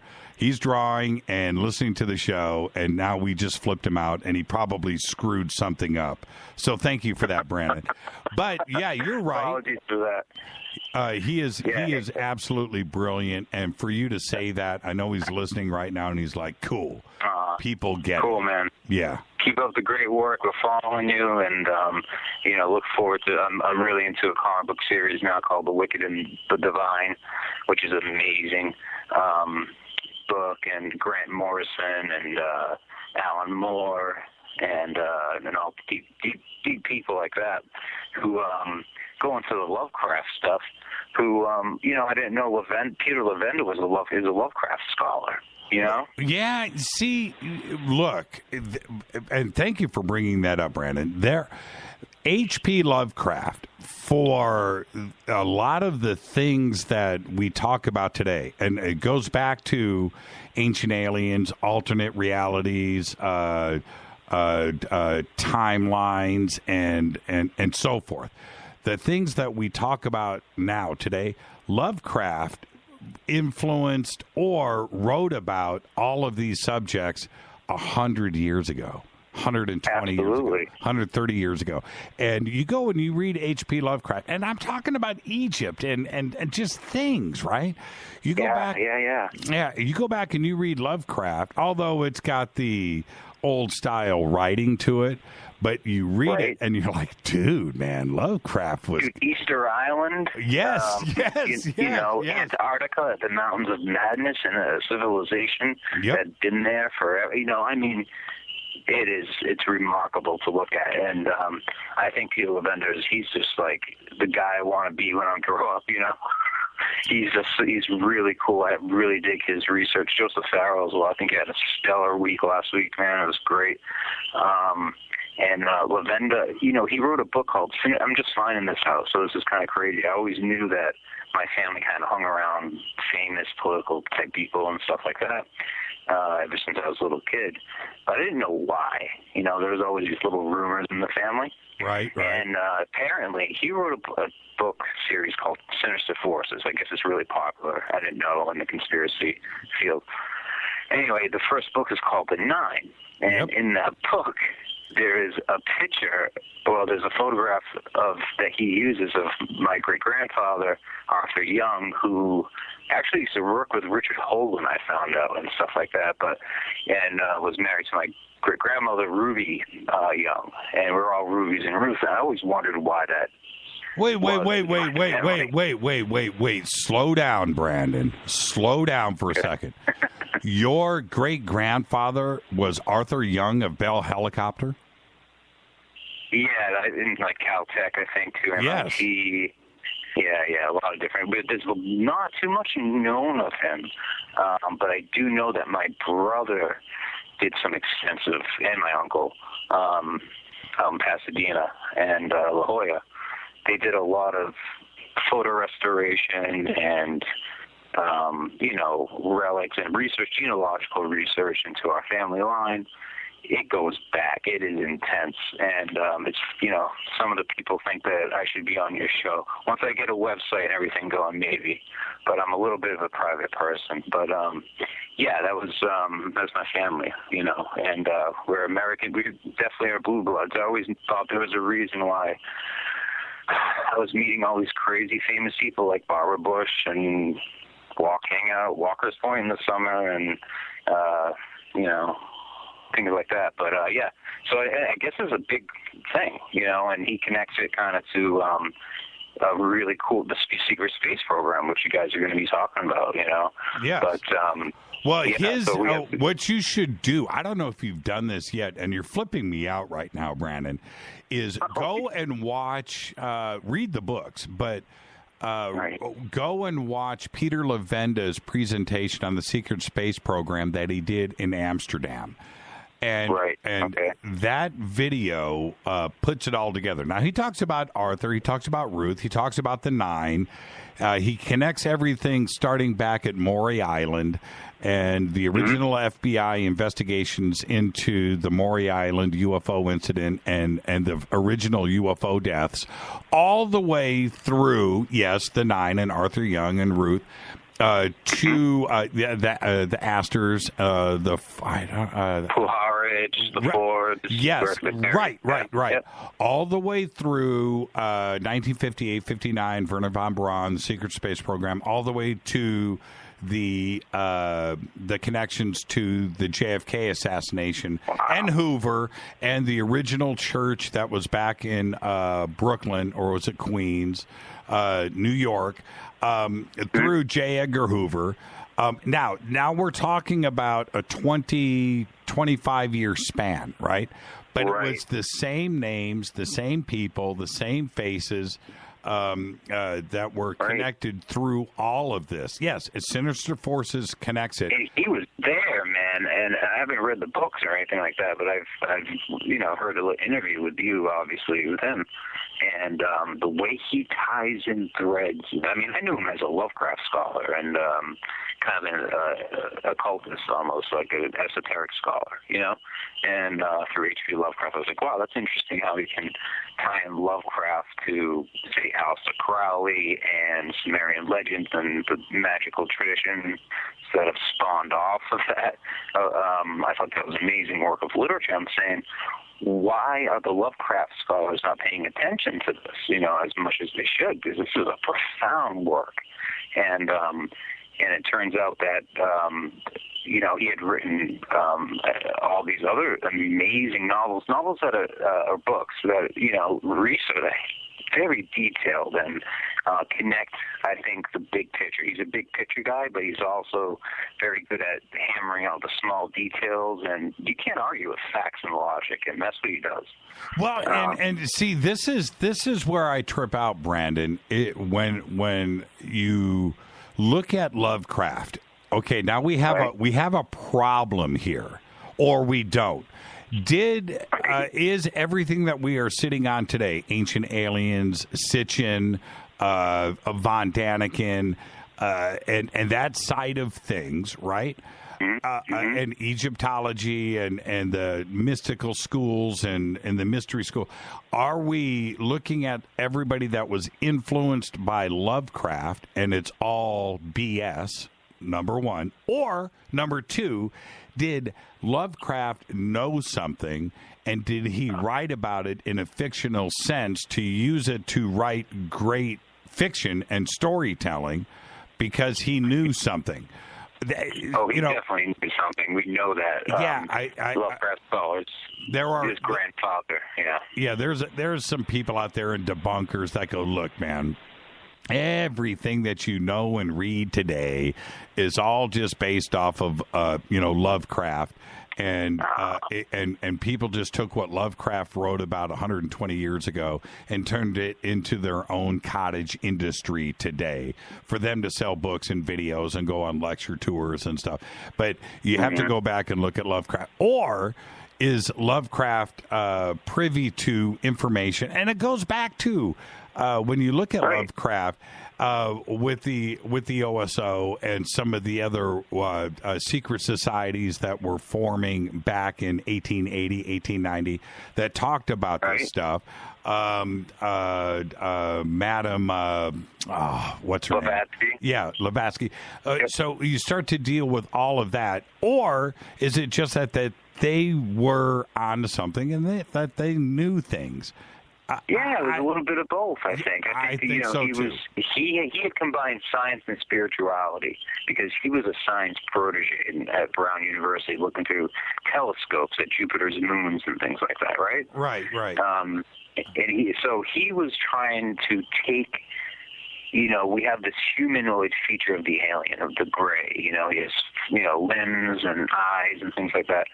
He was trying to make it more cosmic and deep and older and ancient and just weirder, And I think a lot of people resonated with that and said, yeah, that's more or less, the universe is pretty strange. So, that kind of fits in. And how do we fit it into, all the other mythologies that we have? Have you read Blavatsky? Have you read? No, I haven't read much of Madame H. Blavatsky's Secret Doctrine, but I've read, I would say, Cliff Notes on it. Right. Well, I have. I've read a good chunk of it.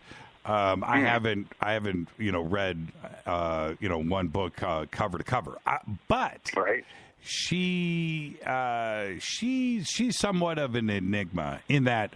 She traveled the world. Was she a huge, big liar? That's you've got that side.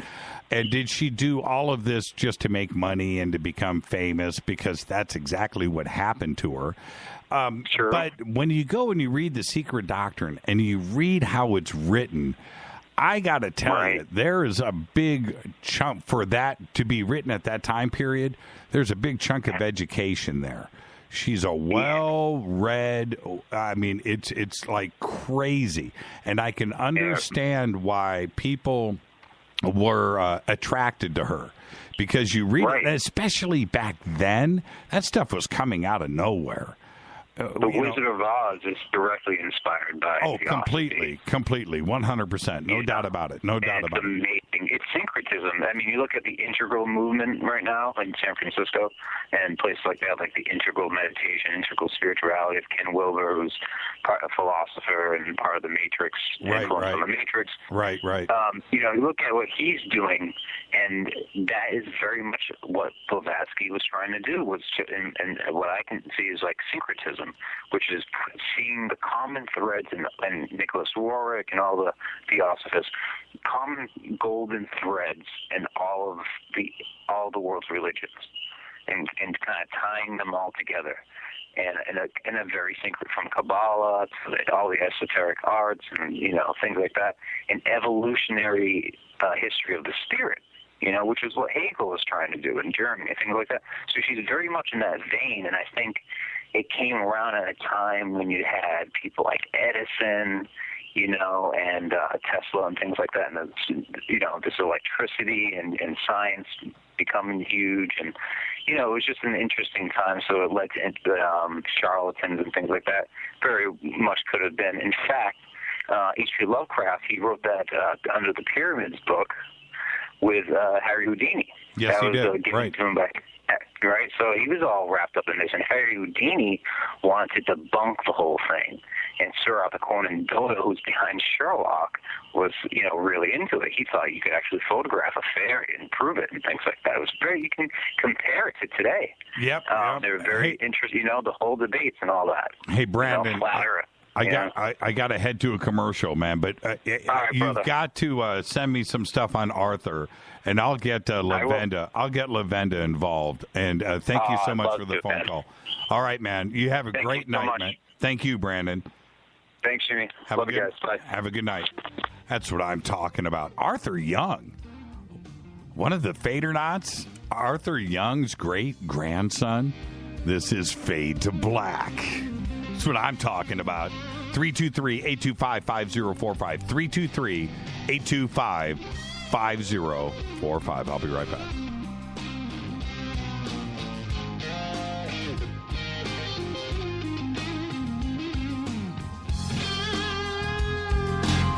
Hey, what up, y'all? It's your girl Vivica Fox here, and you are listening to my boy, Jimmy Church, on JimmyChurchRadio.com. Despite popular opinion, reading a book will not make you smarter. But listening to Jimmy Church will. Angioprim can clean blocked arteries and improve blood flow in all parts of your body. Angioprim is liquid oral chelation. It's not new science. 50 years of research has gone into chelation, and now there's Angioprim. Easy, simple, liquid oral chelation. You take it with juice before breakfast and forget about it. Angioprim works fast, unlike old-fashioned chelation that takes hours. The first thing Angioprim users say is they have more energy, more strength, more endurance. Increased circulation and blood flow will make all your body parts work better. Log on now at angioprim.com to get more information on how you can get started and start feeling better and doing more. Lots more. Talk to a trained Angioprim consultant or go to angioprim.com for help. Call Angioprim toll-free at 877-882-7221. That's Angioprim at 877-882-7221. Get the facts about Angioprim. Begin living the life you want, doing the things you used to do again with Angioprim. What's up, Fadernauts? Studio Dome loves Fade to Black and the F2B audience so much that they have put together the ultimate stereo Bluetooth system. They've done it just for you. Man, check this out. The Studio Dome SBB2 stereo system is here. It's featuring 2 Studio Boombox 2 SBB2 wireless Bluetooth speakers, packed in its own custom hardshell case. This Studio Dome system features the very latest in stereo Bluetooth technology. The 2 full-range boomboxes are in true wireless stereo. You've got to hear this. It's amazing. It's just $129, and use the promo code JCRTWS, and you'll also get free shipping. It's simple. Just go to JimmyChurchRadio.com, click on the Studio Dome banner. Go Beckley Teppy. Erica, Brittany, Gabby, and you're listening to JimmyChurchRadio.com. It's not a lifestyle we chose. We were born this way. KGRARadio.com.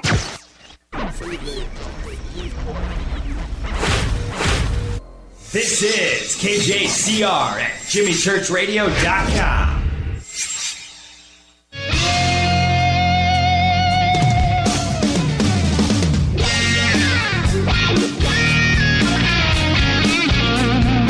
$323-825-5045. I don't know how it happened. 323-825-5045. I don't know how this has happened, but we are deep underground, right? And I've got these little bugs are flying around. So if you hear me do this in the background, I got these little bugs infiltrated the bunker, the air filtration system. They've made it in. It's like bizarre. It's like these little... And so I want you to picture this. I have the microphone in front of me, right? Got a big boom that comes down, and the microphone's in front of me. And then I've got these monitors right in front of me. And so they come down in between me and the monitors. And it's driving me nuts. And there's probably only like 2, right? but it seems like there's more. And I haven't been able to. None have died. I haven't.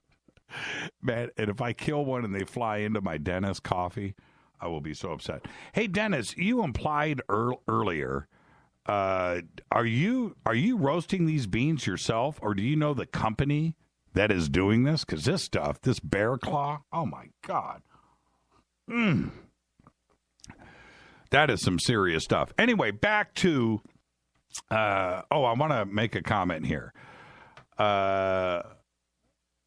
Father Flavius, okay, about this David Anderson Black Knight thing. Is there a connection? First off, David Lewis Anderson, and I've reached out to him many times to come onto this show. If I really want something funny to watch, I go back and I watch the Time Travel Institute, or whatever the name of his company, watch his videos. Okay, and now that I know what I know about that guy, go back and listen to one of his old interviews on some other show, because that's good comedy. That's really good stuff. Come on, Ren. You don't honestly believe that David Lewis Anderson is the real deal. You don't, do you? Really? I don't know. I think Max Headroom did more believable videos. Now, if you know my email address, okay? Flavius, send me information on David Anderson that will change my mind. Look, love the old interviews, right?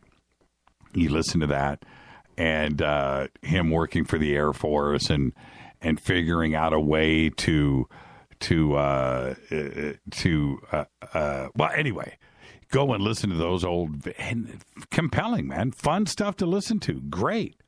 Go and watch the videos and the original websites that he had, and kind of poke through for his company, and that he went to India or whatever, and he's got his stuff going on overseas. And okay, all right, it's a great story. It's great. It's great fiction. It's great writing. But if there's somebody out there right now that has definitive proof that he is who he says he is, that his company is real, and that he's commercializing time travel, and that it's all real, get back to me. But until then, great fiction. Okay? Great fiction. I'm not here to break hearts, because I'm a believer in time travel. I am. It does exist, of course. Let me give you another example of something. If time, the reason why we don't interact with time travelers, let me tell you why. All of you skeptics out there, if you are traveling in time, the last thing you need to do when you do that is get noticed. Yeah. You do not want somebody to know, somebody to discover you, or to find out that you're a time traveler. All hell breaks loose. Number one, in this reality, if you were found out, the entire future would end. Okay? That's it. If you were found out, the entire future would end. That would be a paradox beyond paradoxes. Not like going back and killing Hitler, or killing Hitler's mom, killing your mom, your dad. Not that kind of paradox. That would be bad enough. A paradox of you being found out? Holy crap. The future would end. So therefore, when Stephen Hawking, puts out the invitations to time travelers, I'm throwing a party. Come on. Come and hang out with us. Well, nobody showed up to my party, so therefore time travel isn't real. That is BS. I throw that out. Hawking, I'm smarter than you. If you are a time traveler, the last thing down the checklist is, I need to be discovered. That it will never happen. Never, ever, ever, ever, ever. Because then the future ends. Okay? So, if there is somebody here visiting right now from the future, which there is, right? Right now, I guarantee you it's happening. Of course it is. The ability to time travel in the future. They have that technology and they're coming back now. Of course. Of course. It has to be. It has to be. An ET race, 1 million years smarter than us, 10,000 years into the future. They know how to time travel. They're here right now. But they can't be found out. They can't. They have to travel amongst us and not interrupt or do anything. But observe? Sure. Why not? I would. Wouldn't you? Absolutely. And there's lots of reasons why you would observe. Of course. There's a million reasons why. If we had it right now, in the now, I love saying that. In the now, right now, if we have the ability to time travel, where would we go first? We would go and observe a lot of different things. We really, really would. And the obvious things, the crucifixion, would you? Yeah, okay, maybe. But there's lots of other things to go and find out. When and where a disease started, there's something. Historical documents to go and look at that have been lost throughout time. But if you could go back and read something and find out something hundreds of years ago, 1,000 years ago, and go and find out, read some documents and then split, right? Photograph them, split, photograph an event and split. You would do that. That's what you would do. You wouldn't go back and change. You can't change, but there may be something that you would need, a piece of information. You need to witness something, right? Okay, there's lots of different reasons for it. Now, let's go to the now. David Anderson. I really want his story to be true. The commercialization of time travel and the reasons for it. And there's a lot of reasons for it medically. Heart operations, brain operations. Think about that. If you could freeze time for a second and go and fix something and then get somebody back on the right path, there's reasons for it. But his explanation of it, I just don't buy into it. His whole GPS thing and fixing that in the Air Force industry, and he was So, give me proof. You've got my email, Jimmy@jimmychurchradio.com. David Anderson, reached out to him many, many times. I'm not here to upset anybody. Time travel's real. Okay, it's real. But David Anderson or guys like that, I mean, if it's really, really real, you wouldn't change. There would be no future. That paradox would get so screwed up immediately that the future would cease to exist. It would alter things right now in our reality. It would. Tomorrow, right? You'd wake up tomorrow and there's nothing. There's nothing. And it would just get from bad to worse every single day. We would go backwards. So that's why, Stephen Hawking, that there are no time travelers shaking our hands today. It would alter their reality. They couldn't go back. There would be nothing there for them. Forget about timelines and parallel universes, and every time something happens that another timeline is created and it's infinite. It's fun to think about, but in reality, time travel wouldn't involve with all of that. It just wouldn't, because all of that is science fiction. All right, where was I, by the way? 323-825-5045. I ignored everybody. That's what happens when I drink this Bear Claw coffee. Scott Kelly, that's what I was talking about. Scott Kelly, who in March completed almost a year-long mission aboard the International Space Station, which took me to the International Space Station videos that are posted up, and then we reposted into Twitter. Okay, that's where I was. He announced this past Tuesday on April 5th, he is the new ambassador for Breitling watches. That's right. The Swiss manufacturer that has made 2 of the timepieces that he wore while in orbit. He has set the record for time and space and is now signed on to represent luxury watches that help track his 8,168 hours and 42 minutes circling the Earth. Man, Scott, that's really cool. Right on. Let's see. Where am I at here?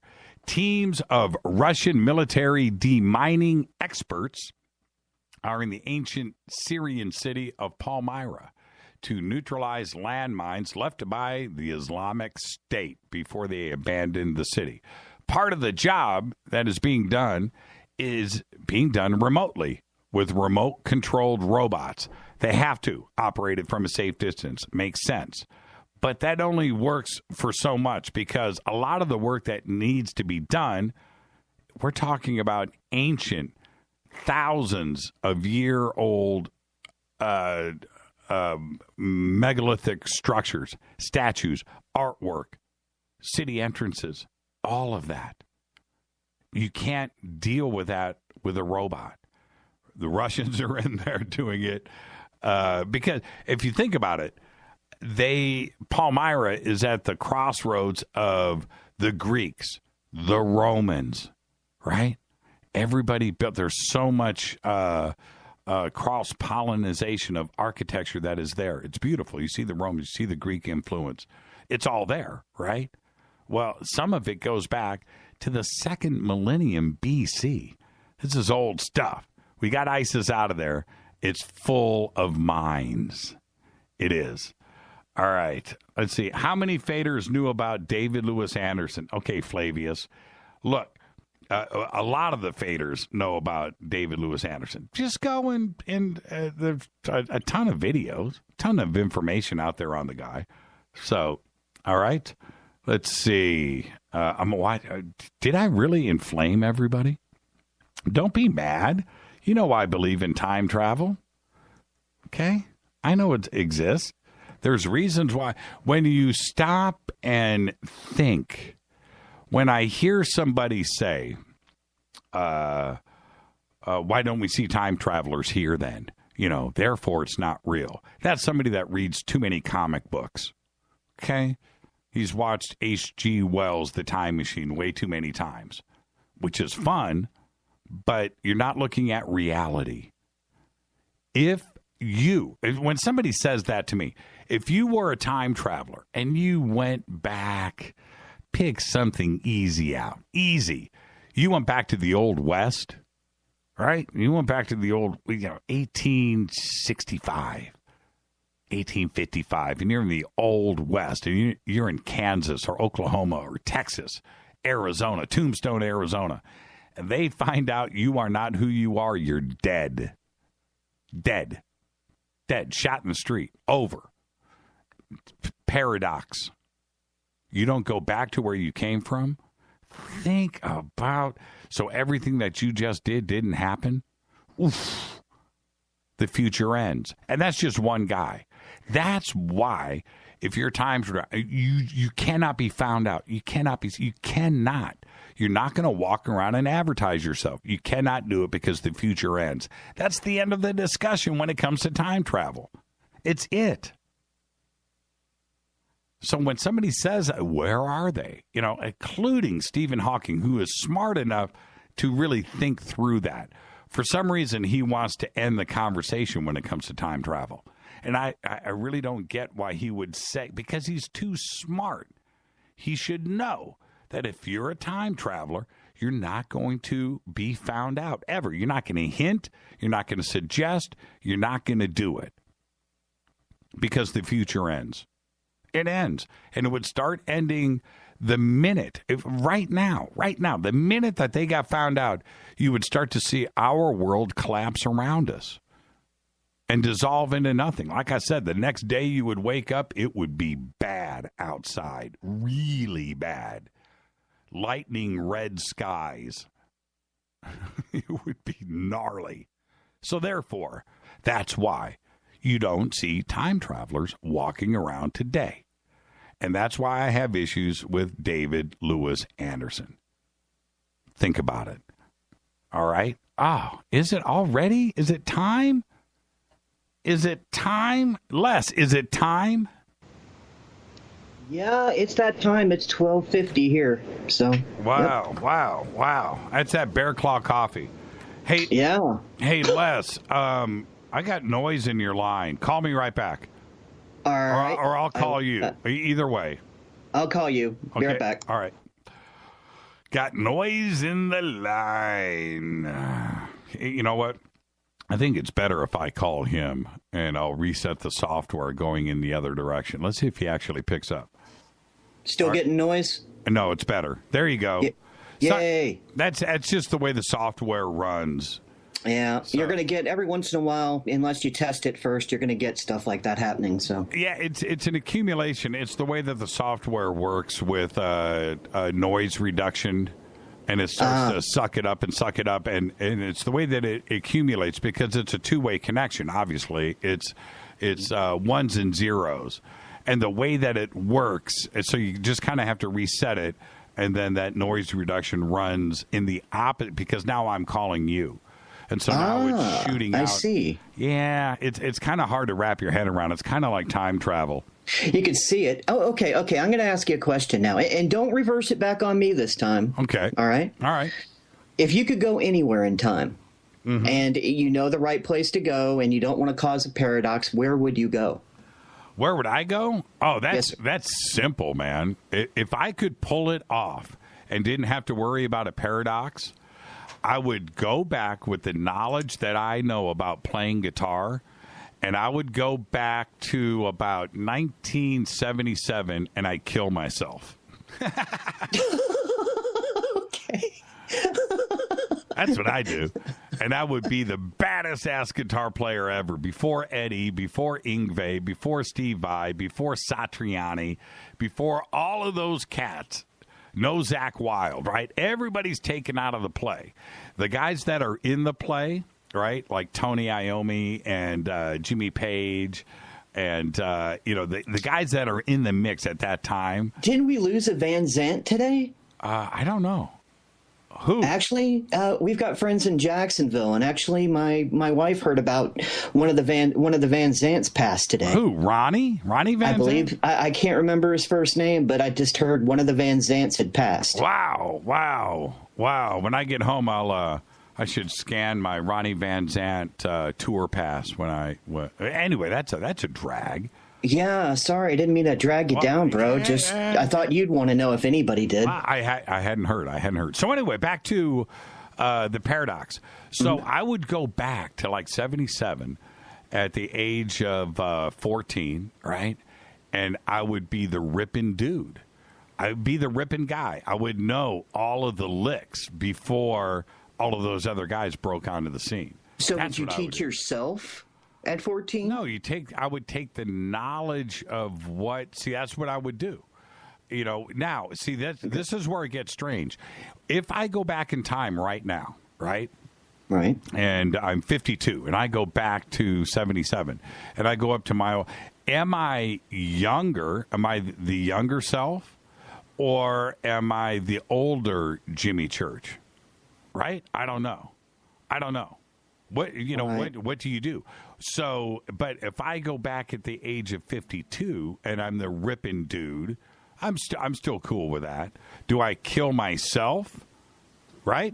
In your younger self? Yeah, do you kill your younger self so he doesn't go through? So I would go back through everything that I lived. I'd only be able to live for another 20 years or But so. Would that cause a paradox, or would that cause a whole new time stream? I see. That's what you just said. We wouldn't interfere with the paradox side of things. I got you. So do I go back to my younger self and teach me all of the licks? Yeah, okay, that's possible. Yeah, I don't know. But that's what I would do. I don't know if I would necessarily go back. There would be a few different events in history that I wouldn't mind witnessing. And it wouldn't, I don't know if I would go to the classics. I don't know if I would do that. I wouldn't mind hanging out with Da Vinci.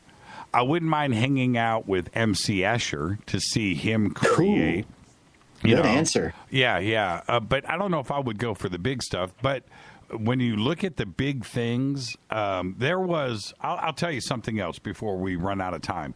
Yeah. When I was, I went to the Met in New York, Metropolitan Museum of Art. So I go there. And I'm walking through, and I see a display. I see these armed guards, right? And it was like the gold, right? A display of gold. And so I go in, and I'm looking at all of the stuff, and it was cool, right?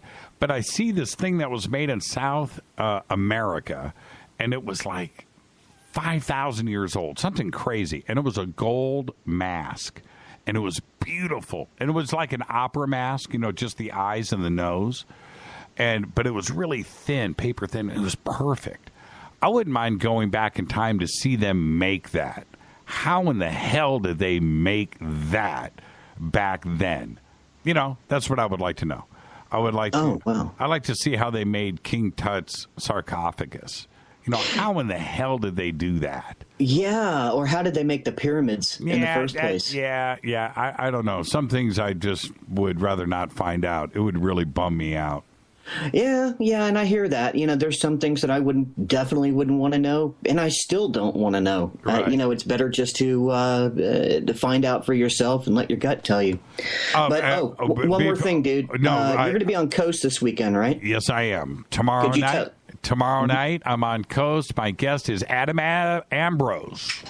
So really? I'm bringing Adam on to tell his story nationally, coast to coast, tomorrow night. And then Saturday, Carmen Bolter, bringing her on because we had that breaking news out of Egypt that she announced on the show a couple of weeks ago. And I think it's very important for the rest of the world to hear it. So Carmen will be on and be my guest Saturday night. So, yeah, I'm on Coast Friday and Saturday this weekend. Wow, Adam Ambrose and then Carmen Bolter. Yep. Wow, dude, Yep. That's pretty kicking. I don't want to. Yeah, I want to share them. I don't want to keep them exclusively on Fade to Black. Let's get them on Coast to Coast and let them spread their message. Yeah, it's about spreading the knowledge, my friend.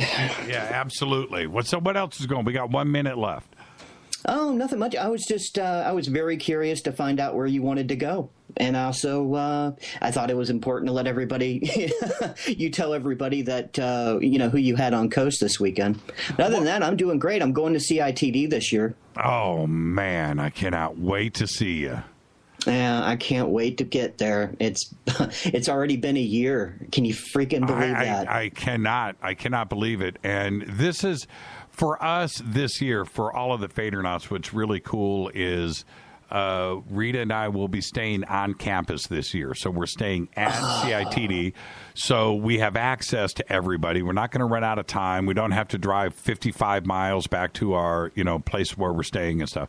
We'll be staying right there. So we'll be fully accessible the entire time we are there. Now, and hopefully you'll get a cart too. No, we got the golf cart set up. Sweet. But the other part of that, what that means is, they are making sure that I am working full time for those 3 years. It all comes at a price, right? Take us out of here, Les, my brother. Yeah, all right, Jimmy. First, Jimmy would like to thank all the first-time callers and Fadernauts who phoned home tonight. The Black executive producer is Rita Camurian. Special thanks to LJ3. That's me, Renee, Jonas, Mark. Thank you, Dennis. Thank you, Brother Bob. Announcers are Steve Harder, Gene Vito, and Mark D. Kovar. Fadey by Dale. Webmaster is Drew the Geek. Music by Doug Aldrich. Intro. See him at spaceboymusic.com. Fade to Black is produced by KJCR for the Game Changer Network, syndicated on KGRA. And with that, for the week, Coast next. Jimmy and I are out of here. Thank you so much, Les. We'll see you tomorrow night on Coast. Good night, sir. This broadcast is owned and copyrighted 2016 by Fade to Black and the Game Changer Network. It cannot be rebroadcast, downloaded, copied, or used anywhere in the known universe without written permission from Fade to Black or the Game Changer Network. I'm your host, Jimmy Church. Follow me on Twitter at JChurchRadio. I'll see everybody tomorrow night on Coast. Be safe. Go Beckley Tappy.